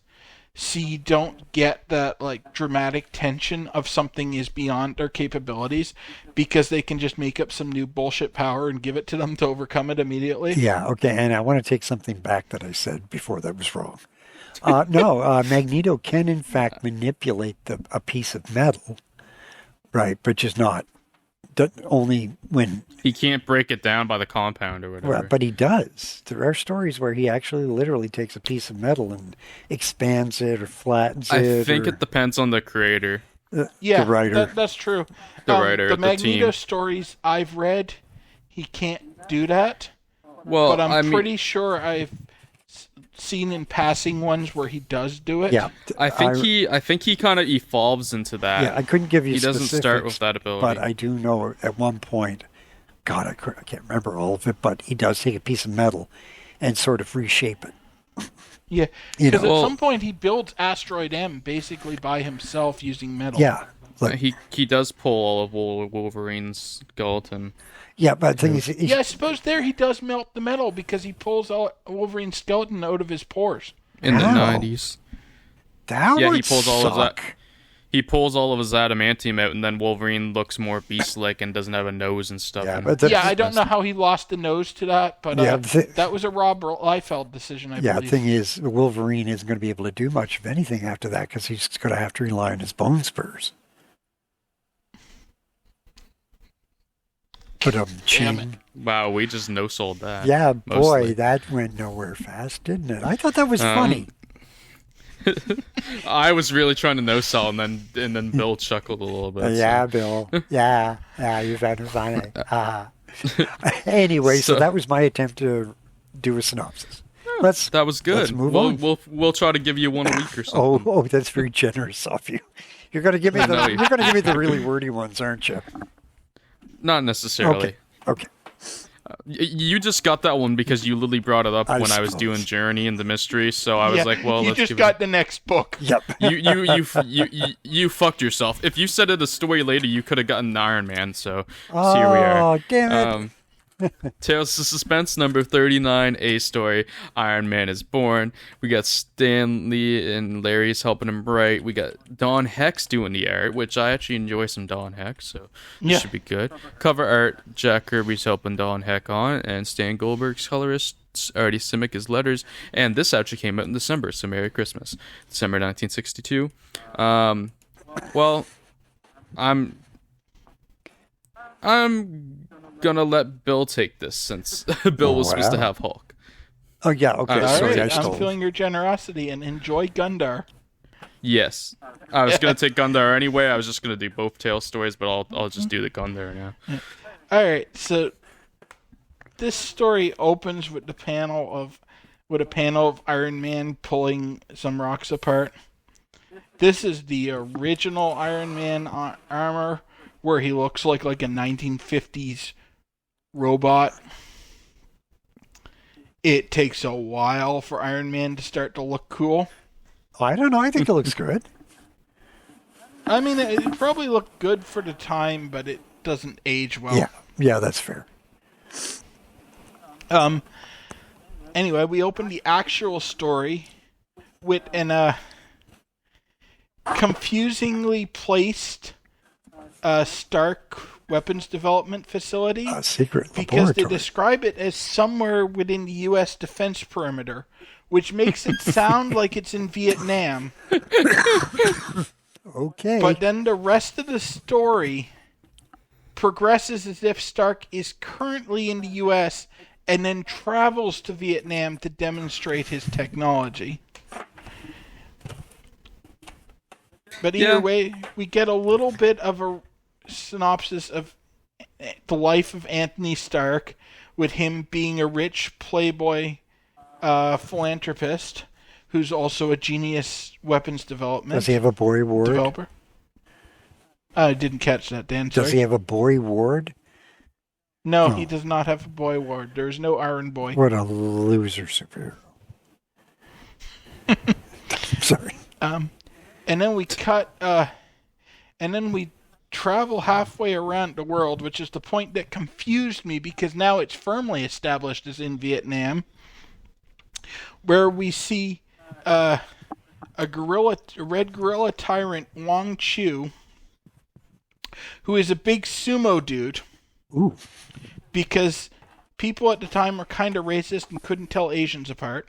This story is pretty racist. This is an extremely racist story. This is a very racist. This is like one of the most racist stories we've covered so far. And anytime they go to the Orient in this era, it's bad. Yeah. And then we cut to the South Korean forces, where Stark is showing off his weapons that he can use to help the South Korean army and the U.S. Army by making miniaturized mortars that are easy to carry through the jungle. And suspiciously, the South Koreans look way less racist than the North Koreans, despite the fact that they're ethnically identical. Wow. And they get attacked in the jungle, and when everyone's scattering, Stark trips on a tripwire and sets off an IED and gets injured by it. And he gets captured by the North Koreans, who take him to Wong Chu. And a North Korean doctor says that he's got shrapnel making its way towards his heart from the explosion. And he'll probably be dead within a week or two. And Wong Chu's like, well, will he be able to work until the shrapnel reaches his heart? And the doctor's like, yeah, he'll be fine until then. So Wong Chu... As this huge chunk of metal bores its way through his chest. Yes. He'll just shake that But this shit uses off. comic logic where you're completely uninjured until you're dead. Isn't that the truth, though? Worked for Batman. Yeah, it worked for a lot of superheroes over the year. Not Ragman. And so though. Wong Chu tells him that if he designs a new powerful weapon for him, he will get a surgeon to save Tony's life. And Tony is smart enough to realize that if they could, they would have already done it to make sure that he lived long enough to design weapons for them. Clever. He is a smarty pants. Yeah. I'm actually impressed because an awful lot of heroes would have somewhat taken them at their word and then been surprised when they got betrayed later. Yeah. And so for him to actually anticipate the betrayal. So he lies to Wong Chu and says he'll do it. It's not a spoiler to say that he's lying because he's thinking about how he's lying when he says it. God. And aren't you glad word bubbles aren't real? yeah. And so Wong Chu takes him into this laboratory full of all this tech and says that he's got enough stuff to build the weapon there. And so Tony's like, yeah, I'll build a weapon all right, but it'll be for me and it'll keep me alive. And he starts working on it. Man, they stole this right from the movie, this whole plot. Yeah, it's amazingly accurate how well the movie captured this story. Which is actually pretty cool. Minus the big super sumo guy, because they didn't have him. Yeah. It's probably the most accurate feint of the movie. Yeah, that would be even more out of place in Afghanistan than it is in North Korea. Yeah. And probably harder to justify in 2008. Potentially, yeah. And on the second day, Wang Chu brings him an assistant, Professor Yinsing. They actually managed to keep that name. Nice. And although in this telling, he's an old Chinese guy. And he's also one of the greatest physicists of all time because Tony read his books in college. Oh. And convenient. Tony says that everyone thought he had died. He says that he thought he would have been better off if he had, but they sold him into they pressed him into slave labor, and then decided to use him to help Tony build weapons, since they suddenly have respect for intellectuals when they can benefit from them. And so Tony tells Yinsen what he's up to, and the two of them work together. There's totally no chance that Jensen's a spy. Yeah, I mean, this random guy gets thrown into your cell. Of course he's not a spy. He wrote a textbook you read in college. He must be a good, freedom-loving American at heart. Yeah, totally. Totally. That's what I was thinking. I just didn't want to say it out loud. And so they work night and day on this suit of armor, and just when it's finished, the shrapnel starts reaching Tony's heart, and he passes out from it, and Yinsen jams him into the Iron Man armor, but it needs a bit of time to power up, and he sees the warning light they rigged up indicating that Wang Chu is coming, and so he figures that if he enters now, he'll catch them before the armor's active. So he goes running out of the room they were working and yelling at death to the tyrant. So Wang Chu and his soldiers go chasing after him and kill him. And that gives Tony enough time to power up the armor, which he does, and then immediately falls over because he doesn't really know how to operate it yet. But he figures out how to operate it pretty quickly. And then Wang Chu and the soldiers come back and start battering down the door. And Tony figures he needs a few more minutes to get everything ready. So he jumps up and grabs onto stuff on the ceiling and hides up there. And so they leave. Well, Wang Chu goes to wrestle some people for amusement because he figures Tony's just escaped. And so Tony drops down and conveniently finds Ben Grimm's hat and trench coat. And so he puts that on. Wow, that's not sarcastic at all. No, but it really looks exactly the same. And we see Wang Chu beating up random Chinese villagers to get his fun. I mean, I know we're in North Korea, but these guys are portrayed as if they're Chinese. Once again, we have confusion about cultures. Confucianism.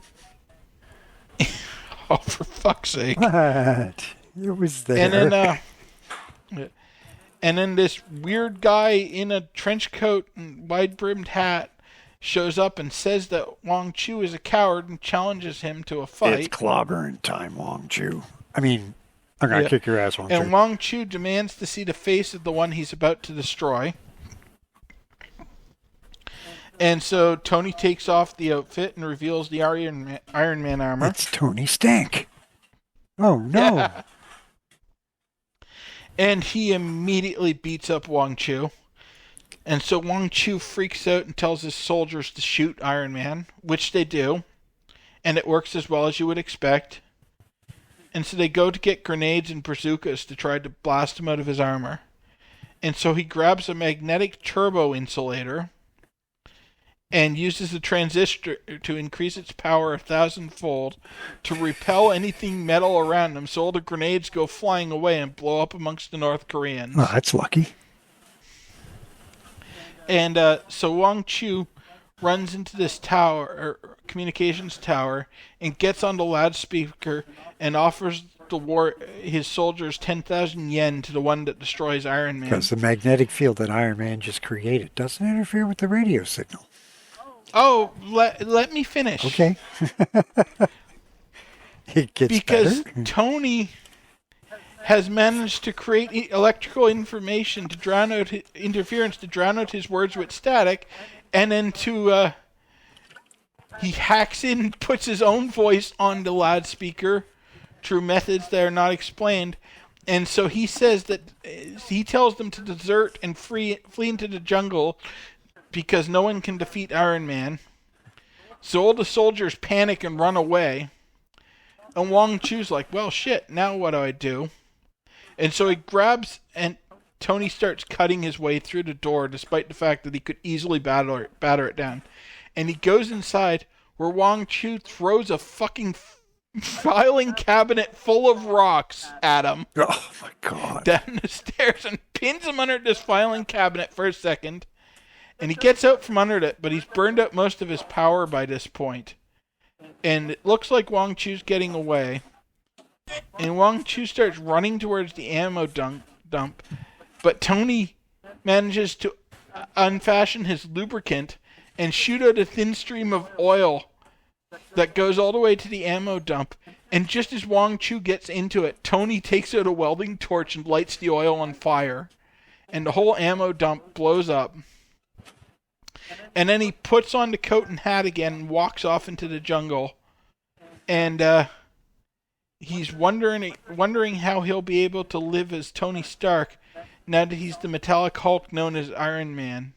So at this point, it sounds like they intend to keep him in the armor all the time. And that's the end. Wow. This is... it's you know what? I'm going to go out somewhere you guys never expected me to go and say this is actually a fairly interesting and fun origin story. Yeah, this is really good, other than the racism, which was tough to ignore, but I'm fairly certain was a product of the time. It was. And the fact that they didn't have ready information on all the different Asian cultures. So it just kind of merged together what they knew. Yeah, you had not yet hit the Enlightenment of the late 60s. So the Red Menace, whether it was from China, whether it was from northern Vietnam, whether it was from North Korea, whether it was from Russia, from Cuba, the Red Menace was a legitimate bad guy for anybody who made a movie, anybody who wrote a book, anybody who wrote a comic. Right. It was just generic. I just realized I kept calling them Koreans throughout that comic because in my expanded read-through, I'm right at the end of the Korean War, so I've been reading a ton of stuff from that. These are Vietnamese. Yeah, the Korean War is not actually over. They're living with an armistice. Yes, but no one's writing comics about it anymore. They've moved on to Vietnam. No, but they use the North Koreans as bad guys in the remake of Red Dawn. Yeah. Which you guys I'm just mentioning it simply because it's relevant. Oh, yeah, no, it is. It's just, in this case, it is explicitly Vietnam, and I kept making the mistake, so I was correcting it. Yeah. Because they do, like I mentioned at the start, the confusion where it was presented like his lab was in the deep American-controlled section of Vietnam. Or American-controlled section of something over there. They didn't say what country. Well, and then they started thinking they were in the U.S. because he then explicitly travels to Vietnam. Okay, yeah, and if anybody listening to this knows better, I believe, and I could be wrong, but I believe it was around this time, the end of 1962, where the Americans were starting to send military advisors to Vietnam because the French were getting so horribly defeated. And the Americans weren't sending soldiers yet. I don't think. Yeah, because you don't I don't think they see an American soldier. Yeah, I don't think they sent them until 65.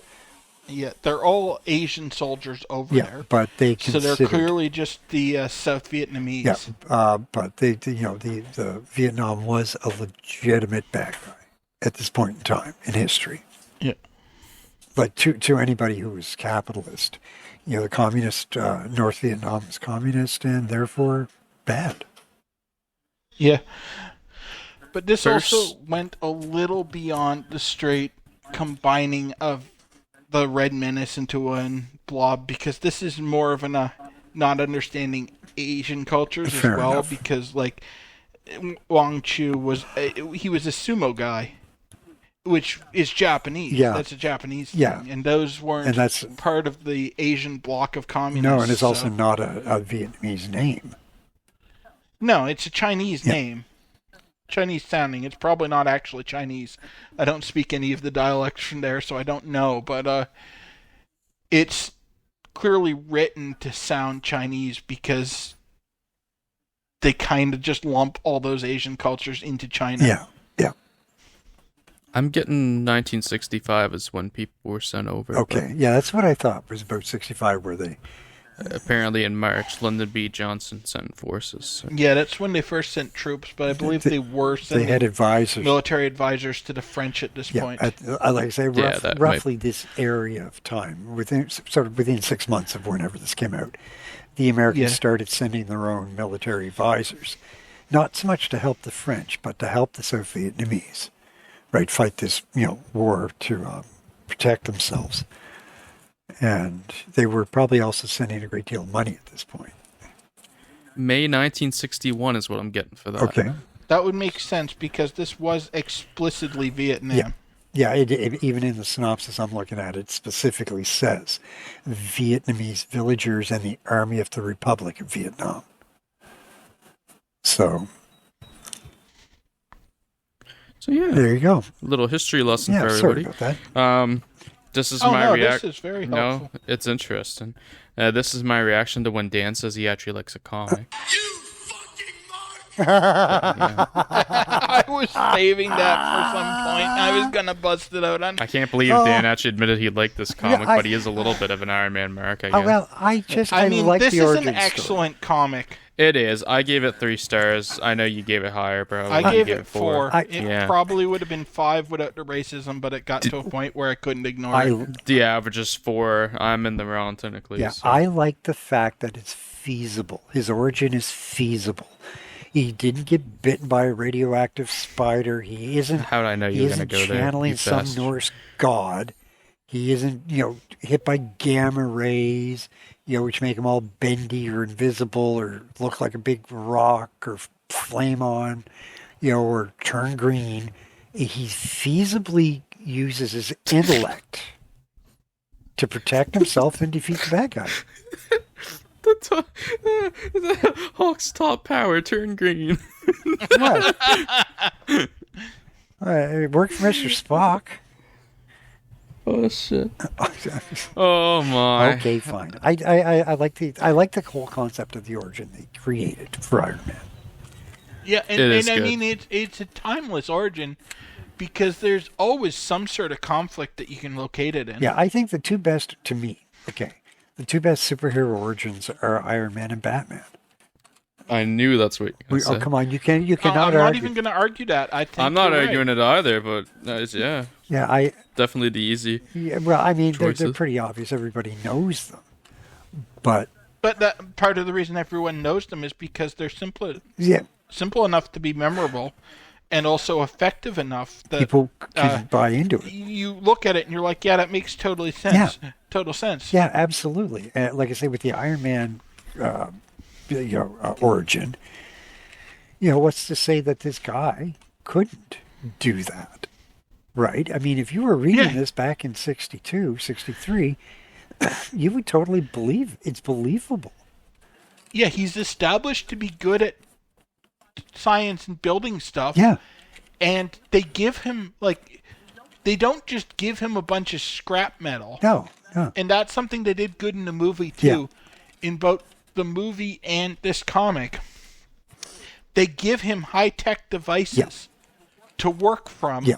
Because they know that they need him to make something high-tech. And so they can't just be like, here's a bunch of raw iron. Make me a missile. Yeah, exactly. And this was also the early 60s were we were making massive leaps forward in technology. We were getting ready to put a man on the moon. The Soviets had already put a man in space, and America was scrambling to catch up. This was a period where technology took just a staggering leap forward. It was this era, the early 60s. That's part of why they were so scared of the Red Menace at this time. Yeah, because the Russians were doing better than they were. Yeah, because it's ramped up from the 50s or so. Yeah, the 50s were the Red Scare. Well, the late 50s, the early 50s, everything was about communists because it was McCarthyism. Yeah, but I mean, this was just this particular period in time when this comic came out. Technology, there's every justification for creating this kind of a superhero origin for a regular Joe. And that would appeal to anybody, especially any kid who ever got picked on or any kid who got marginalized, right? In that era, they did horribly so. They could read this comic and they could really put themselves right there where Iron Man was. He used his brain to make himself not invincible, make himself a superhero. Yeah, well, and actually, he does become the invincible Iron Man. Yeah, that's one of the things that I think makes this comic work really well for me. Like, unlike you, I like the Spider-Man origin, and I like the Hulk origin. Figures. Unlike you old bastard. But this one is one of the few origins that's based entirely on the agency of the protagonist. Yeah, the agency of the protagonist and the humanity of the protagonist. Yeah. Tony makes the conscious choice to build the suit of armor. He doesn't his hand is forced a bit and he needs a way to keep himself alive. Yeah. But he's not squeaky clean. He makes the conscious choice. He doesn't get zapped by some sort of weird space beam and now he lives in a suit of armor. Yeah, absolutely. And anyway, we got to keep moving on or we'll be here all night. But no, we really will. Although this was the main event of the podcast, and now we just have a little slope down at the end. Yeah, just set us up for next time. But just a little note at the end here. So this would now become the Tales of Suspense. The Iron Man would become the main character of it for this point forward. So he returns as soon as the next issue, and Professor Jensen and Wang Chu weren't seen again until Iron Man #1 B story, which is obviously an origin retell and blah blah blah. Yeah, that's a retell of the origin. I don't believe any. Well, they both die. So they will never appear outside of retellings. Jensen explicitly dies. Wang Chu potentially could have survived. Because Genshin gets mentioned a lot in the future. Yeah. Well, he's an important person to Tony's origin. Exactly. But Tony blew up the building that Wang Chu was in. But you never see the corpse. He just leaves. And that... If it is a spoiler, it's not intentional because I have never seen Wang Chu show up outside of the origin. I was going to say, spoiler alert for what I was going to say is just that Jensen becomes... Jensen, excuse me, I can't... Jensen becomes more important too in modern continuity because it's revealed in later modern continuity that he has a daughter who is a character now in the comics. So, yeah. I was gonna say they better not have brought him back from the dead because he's fairly explicitly killed. You heard a gunshot and then you hear Wang Chu telling them to dispose of the body. That's about as explicit as you could get in a comic from 1962. Yeah. No, it was the most obvious stuff of this time period. But anyways, let us move on to the shitty little D story here, called Gundar. This has been given a 2-star average, I just learned. Interesting. 5 pages. This is only going to be this Artie Simic's letter in. Jack Kirby, Don Heck, of course, art the cover because it's the Iron Man cover. Steve Ditko is the art for this because he gets the shitty little side stories. And like Bill said earlier, as we'll see here, this is only important because Odin's mentioned this story. We open up with a lone man shipwrecked on a strange island, and then if you add the Legend of Gundar, prepare for an adventure into suspense. Oh, I can't read. we see a guy on a boat who makes it to an island, blah blah blah, and he is cast away on this island and is met by Vikings. He's like, "What's going on? Is this a movie or what?" Blah blah. It's like, "No, we await the coming of Gundar." So they explain a story from long ages ago, where Vikings sailed out to sea with the fearsome Gundar, who is a god of some sort. Gundar was the coolest, most hated captain of all. Gundar wasn't a god. No, he wasn't. He was just a warlord. He was just a warlord, and that. He's feared by his men. He kind of has a bit of a fit here, and the men are kind of backing away from him. So Gundar ends up putting a curse on all his men. He's like, "No matter what I've done to you, I'm captain of the vessel. You dared raise your swords to me, so I condemn you for that." And he puts a curse. Yeah, they tried to mutiny. He was too fierce for them. They didn't like him, so they tried to mutiny. And he puts the curse on them. So they are now stuck on this island until he returns. And we then see Odin for the one panel, and that's why the story is in this order. Because only and the mighty Odin must have heard Gundar's words, for we were indeed shipwrecked on this nameless isle. So that's why the story exists. But then, blah blah blah. So they fucking end the story off, and then the captain, the lone person that landed on the island, is like, "But what if Gundar should return? Well, that would be a merciful sign," says one of the guys, "as we could last be granted forgiveness." And then it is revealed they all start disappearing, and the issue ends with the reveal. The lone guy that was shipwrecked at the start, he takes away some fabric that was covering his name tag, and we see, whoa, it says Gundar there, and we learn that he's a descendant of Gundar. So, because he came to the island, because he got stranded on the island. Because he came to the island, they were able to finally rest in peace. Nice. Ta-da. Yeah. 1 star. I was on board. Yeah, this was a 1-star story. Yeah, this was more because honestly, if I was rating it now, I would have given it 2 stars. The story was fine. It's a good story. It's not offensive, it's pointless. But those little 5-page anthology sci-fi stories that were all the rage at the end of the Golden Age story are still hanging on. Yeah. In these anthology books. And as far as one of those go, if I was rating it with the knowledge of Golden Age comics that I have now, it's a 2-star story. I gave it 1 star because as far as the main reading order goes, it's completely and utterly pointless. So my rating's more of a product of ignorance rather than it being rather than it being bad. Yeah. Yeah. So, ta-da! We're just going to move on to Tales to Astonish, issue number 41, Prisoners of the Slave World. So, we have Stan Lee and Larry here writing, and Don Heck is back for art again. So, Don Heck got a lot of work in December. Art and ink from Don Heck. We got Jack Kirby and Dick Ayers doing the cover, and Artie Simic on letters. And I teased it there, but yes, this is December 1962 release. This is a shorter Ant-Man story, only 8 pages. 8 pages, only 10 pages this Thank time. God. Again, I been can't 10 read. pages for a while.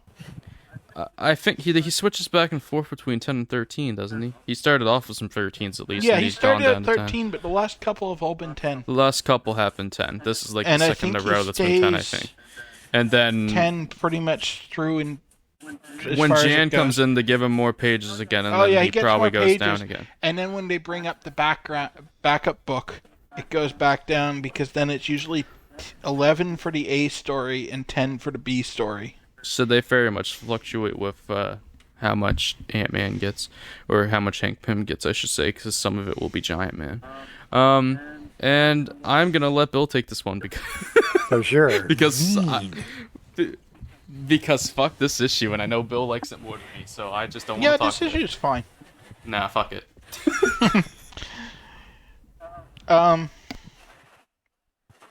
So this issue opens with Hank going to visit his friend who won't answer the door.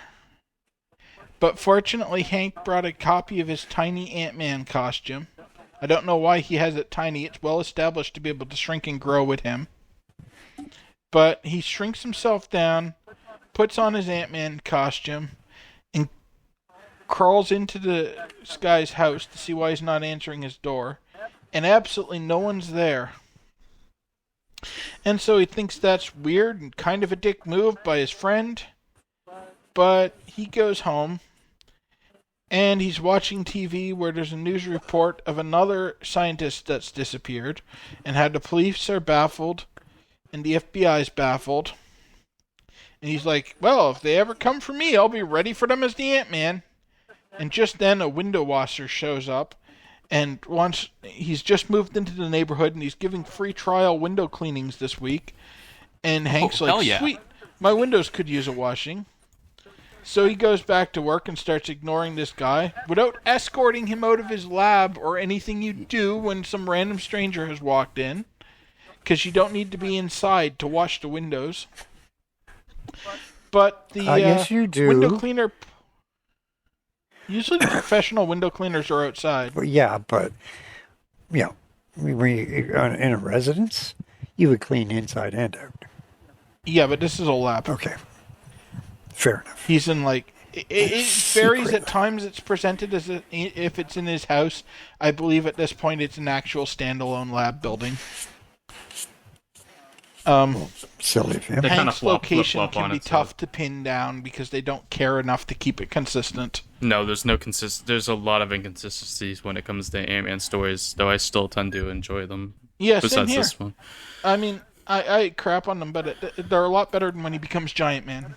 But at this, anyway, this guy pours an envelope of something into a bucket of water, and then dumps the bucket over Hank's head, and Hank finds himself paralyzed. And the guy puts some sort of weird collar on him. And then we cut to another dimension where a whole bunch of captured scientists are being held by some aliens that want them to make a weapon for their invincible Lord Kula. And the scientists keep refusing to make the weapon, so Kula keeps escorting them off and dumping them in his dungeon. And we cut back, and now Hank and the window washer both have these weird helmet things on. The thing I thought was a collar turns out to be like a set of headphones, effectively. And when he activates the devices, it teleports them to this dimension. And so Kula tries to put Hank to work as well, building his weapon. But Hank realizes that if he can only escape or get off alone somewhere, he can turn into Ant-Man, and then he can save everybody. So he starts yelling about how he'll never do any work and how Kula needs to be overthrown. And so the guards haul him off to the prison, where he immediately turns into Ant-Man, and then discovers weird alien bug things that must be this dimension's version of ants. And he tries to communicate with them, but it doesn't work. That's the only thing they could be. Yeah. And it doesn't work because they must receive on a different frequency. But fortunately, even though they look weird and alien, they're still effectively just ants, so he easily overpowers them with his human strength until he's able to figure out the frequency to communicate with them. Wow. Just, wow. And then he crawls out under the door and heads back to the main room where the scientists that didn't get punished have finished making a death ray for Kula. And he goes into the room, and of course the scientists see him and start saying out loud how, hey, look, it's Ant-Man. How did he get here? So Kula realizes he's in there and gets one of his soldiers to stomp on him. But the soldier's wearing these really thick-soled boots that have really deep grooves in them. So Ant-Man hides in the tread and then cuts a hole in the boot and crawls inside to escape. And then crawls out of the boot and gets away. Gets one of the scientists to put him in his pocket. And then Kula starts searching all the scientists to see who's hiding Ant-Man. But by now, Ant-Man's left the guy's pocket. And he goes running around, and then Kula finally manages to dump the paralyzing formula on him again. And so he's stuck just standing there unable to move while Kula takes a hammer and goes to crush him. And just as he's about to hit Ant-Man, he gets shot in the back by the death ray and killed. I guess Yinsen wasn't the most explicit death of the Golden Age, because this shows him getting shot in the back with the death ray, and then the next page has one of the other aliens going, Kula is dead. And then the fuel, or the formula that paralyzed him wore off so he can move again, and we see how Kula managed to get shot, and all the ants had gone and grabbed the death ray and turned it around and fired it. Well, okay. So that's how Kula got shot. And the guards are like, well, we still have our death ray. We'll just kill all these scientists, and then we'll rule instead of Kula. But unfortunately, while this has been going on, there has been a revolt outside of the castle, and the peasants rose up and overthrew the entire government of Kula. And then, since the enemy's still confused by the fact that Kula was assassinated, they had no trouble defeating them. So Ant-Man runs back to his cell and turns back to Hank Pym just in time to be released by the now freed scientists. And the leader of the new government of the aliens teleport all the scientists back to Earth, and then they're standing around like, I wonder how Ant-Man got here. And Hank goes, perhaps it doesn't matter how he gets to where he does. Just know that whenever he's needed, he'll always be there. Because he is an antipult. Yes, he does. Yeah. It wasn't used in this issue, though. Yeah. Which automatically made this issue worse. Fuck this issue, it's 1 star. It's not that bad. I genuinely do not like this issue. It's a pain to read. It's just so bullshit. I don't know. It's only good. a 2-star issue for me, so I'm not in any way claiming this is a good issue. But it's You're technically more correct according to the average, but I just do not like this issue. It's not a fun read at all. It's so fucking It's very dumb. rare that an issue dips below 2 stars. It's so fucking damn. I didn't find this good in any way. It was just a pretty ordinary Ant-Man story. Oh, these alien creatures happen to be the equivalent of ants. Ooh. See, that brings up my biggest complaint about this issue. Ant-Man, by the logic established here, which honestly is the way his ant-controlling powers should work, he should be able to communicate with any insect. Yeah. And that makes sense, because by the logic that's explained for how ants communicate, I mean, it's not accurate to how ants actually communicate. You couldn't just build a helmet and telepathically communicate with the ants in English. But by the logic that Ant-Man's powers operate under, he should be able to communicate with any other insect. So he should be able to communicate with these alien bugs. My problem is that he can't communicate with other bugs on Earth. But if he could, then how would the Scarlet Beetle take over? That's the issue.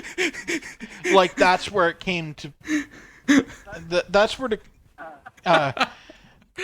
inconsistency really comes to light. The entire drama of that issue was that he could only talk to the ants and all the other insects were uncontrollable by him. It's just more inconsistencies from Yeah, Ant-Man but storytelling. I mean, this is early Silver Age, expecting consistency from comics, especially the half-length ones, is really a losing battle, so I don't. no worse than anything else that's being done at the time. I don't really expect much, but this would, I don't know, that one was too blatant for me, and there's just, I don't know, this one was just, it wasn't a fun read, and it was just kind of It was just such bullshit. And I don't know. It I was a just didn't fast enjoy read. it. Well, It was only 10 pages, so that was the nice part of it. Yeah, and they weren't super wordy. Like when a story's not terribly good, I want to be able to get through it quickly.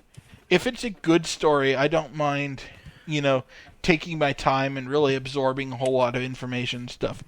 If it's just bland and redundant and so, I just want to fly through it and move on to something better. Well, I think I was also annoyed when I found out none of these characters are important either, so that didn't help. That's not unique to this one, though. No, it's not. At this point, the half-length characters don't have supporting casts. Well, I don't know if there's much more to say about Tales to Astonish. What are your thoughts, Dan? It's... the only positive thing I can say is it's different. It's not just another Red Menace.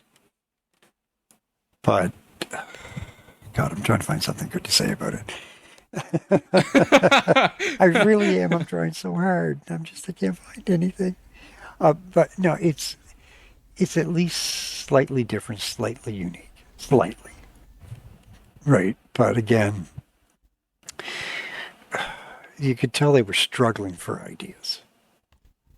Yeah. Okay. I don't even give it the slightly unique pass because if they're not doing the Red Menace, they're usually doing aliens. Also true. And these are interdimensional rather than from space. But other than that, they're aliens. Yeah. Yeah, it's not the best story ever. Now, it's kind of a little disappointing to end this podcast on such a fizzle of a story after the excellent Iron Man.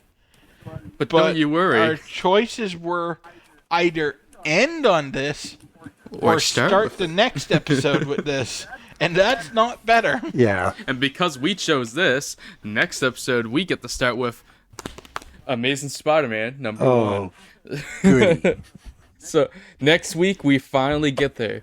And our lineup is Amazing Spider-Man number 1.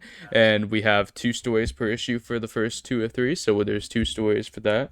Then we have Journey in the Mystery, number 91. So a Thor story, which Bill and I disagree on. So that should be a fun talk. Then we have Strange Tales, number 108. We have the John Storm story for that. And then we have a D story that's a little 5-page one that we're just going to quickly mention that I haven't even read that one because it's not... Yeah. Not easily available. And then we have Amazing Spider-Man number 2 that we're going to end on, both the A and B story. Join us next week, folks, when you hear Dan say, what the fuck is this crap? Dan, look at the bright side. Next week, you're on the cover. What? What? Look up the cover of Amazing Spider-Man 2. You'll get it. Hold your freaking horses, guys. What is it? Amazing Spider-Man 2. Amazing Spider-Man Volume 1, Number 2. Let me see this friggin' cover. Okay, what are you giggling about over there? Oh, you bastard. For anyone listening, it's the Vulture. You. The old man Vulture. This is the joke we made in the group chat. Oh, God. I should have known. Yeah, I know the cover. Not only does Spider-Man get his title in next week's episode, but we get a double dose. So we can't wait, and I'm sure Dan is fucking excited. Oh, so yeah. It's gonna be Dan's desperately trying to schedule a reason to not be available next week. I really hope I get scheduled He's to work on Friday. He's hoping the COVID situation's gotten out of hand at his new job, so he has an excuse to not show up. Bingo. That's literally it. Oh, my God, you assholes. God. It couldn't be like Thor or something that I could at least sit back and say, okay, it's going to get better. I know I said earlier that we'll try to give you like a synopsis a week. I'm not giving you a Spider-Man story, though, because I don't trust your corruption. So, he can have the Thor story. Yeah, I was going to say, he can have the Thor story probably is the one we'll give you next week. Okay. Yeah, because wasting the Iron Warrior on him is pointless. Yeah, that story's probably not even going to get a full recap because I read it 4 years ago, and if I can't find it this time, I'm not digging too hard for it. And it's apparently not on Marvel Unlimited Oh. He either gets the Thor story or the Johnny Storm story, and then we can. Oh, you can give me the Johnny Storm. He'll Boy, probably- wouldn't I have fun with that? I think you'll have fun with the Thor one. Okay. Though, too. Okay. Loki makes some Oh, appearances in dear it. God. Yeah. I don't know. We'll see. It'll be between one of the. I'm a other Loki or mark. something. That probably relates to my rating on it. Yeah. I suspect when I reread it, I'm not going to like it that much. The Johnny Storm story, however, utter garbage. Other garbage. This episode's just like a graph of a dip. It'll start great, dip down, and then end great again. Yeah. Yeah. Dan might disagree. There's literally nothing good besides the Spider-Man stories Before next we week. sign off, I want to make a point. Okay, and I do. Uh-oh. I want to make a point. Okay, we'll see Shut you guys up! later. We're Have a not good night. leaving yet. I'm making a point. For the 7 episodes that I've been a part of this, I have found more positive things to say about some of these Marvel comics than you guys have. Yes. And I'm not a Marvel fan. You guys are just so mean.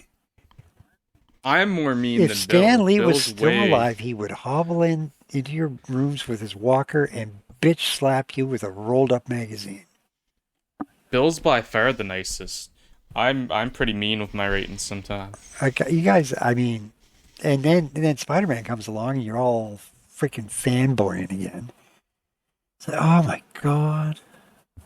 Well, the thing is, the Spider-Man stories are good. Like, I come into these wanting to like these comics, but at this era, a lot of the comics aren't that good. Like, on this website, we warn people who decide to tackle the order Yeah. that the first 300 issues are rough. After the first 300, you'll be fine. Yeah. Yeah, right. that's basically it. Like, it's known that probably 80 to 90% of the people that attempt to read through don't make it past the first 300 I can see and why. drop the project because they're really rough. And if you can power through that section, I've only made it. I just finished 96 earlier, so I have a ways to go. Yeah. after the first 100, you already start seeing the improvement because you're getting your Spider-Mans regularly, which, despite Dan's opinion, is easily the best thing that's being printed at this time. As we'll see next week. Which Yeah, is why you have to power through it. Iron Man starts getting a supporting cast, so it starts becoming pretty good around there. Steve Ditko starts doing the Fantastic art. Four starts hitting their stride. Really, and you're That's just Four getting starts hitting more their stride variety. pretty soon. Well, for not the big stride, but they hit a little stride for a bit, Yeah, and then they're hit consistently the big decent. Spider-Man has a... Thor starts getting pretty good. In fact, at 100, you start hitting Tales of Asgard, which are short little 5-page stories, like the Nothing ones we've been reading. But these are all world building for Asgard, and they're consistently quite good. Okay, if you say so. At least Steve Ditko does the art for the Spider-Man. Yeah, that's Oh, a I big love one. the Ditko art. Yeah, I mean, I trust me, I love Jack Kirby. I always will be a massive Jack Kirby mark. But at this period in time, he was mass producing so much crap, he was just probably scrambling, throwing things together. Yeah, you can see the times he was rushing. So, anyway, with all of that being said, join us next week, folks. Join us next week. Watch Dan suffer. Yeah, that's a solid point if I've ever heard That's one. great. Yeah, sure. That's a drawing mark on this. Yeah, everybody come back and watch my I friends do make actually think. me freaking irritate me. I do actually think that, in spite of your general opinion of Peter Parker as a character, these Spider-Man stories will be fairly good for you. Oh, really?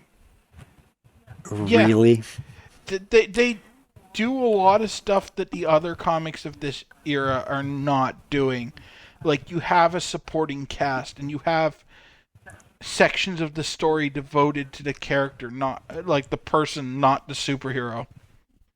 Yeah, but the person is so fucking annoying. I'm serious. If I had met Peter Parker in high school, I'd have kicked the crap out of the annoying little turd. What a nerd. No, he's not a nerd. He's annoying. Self-righteous little twat.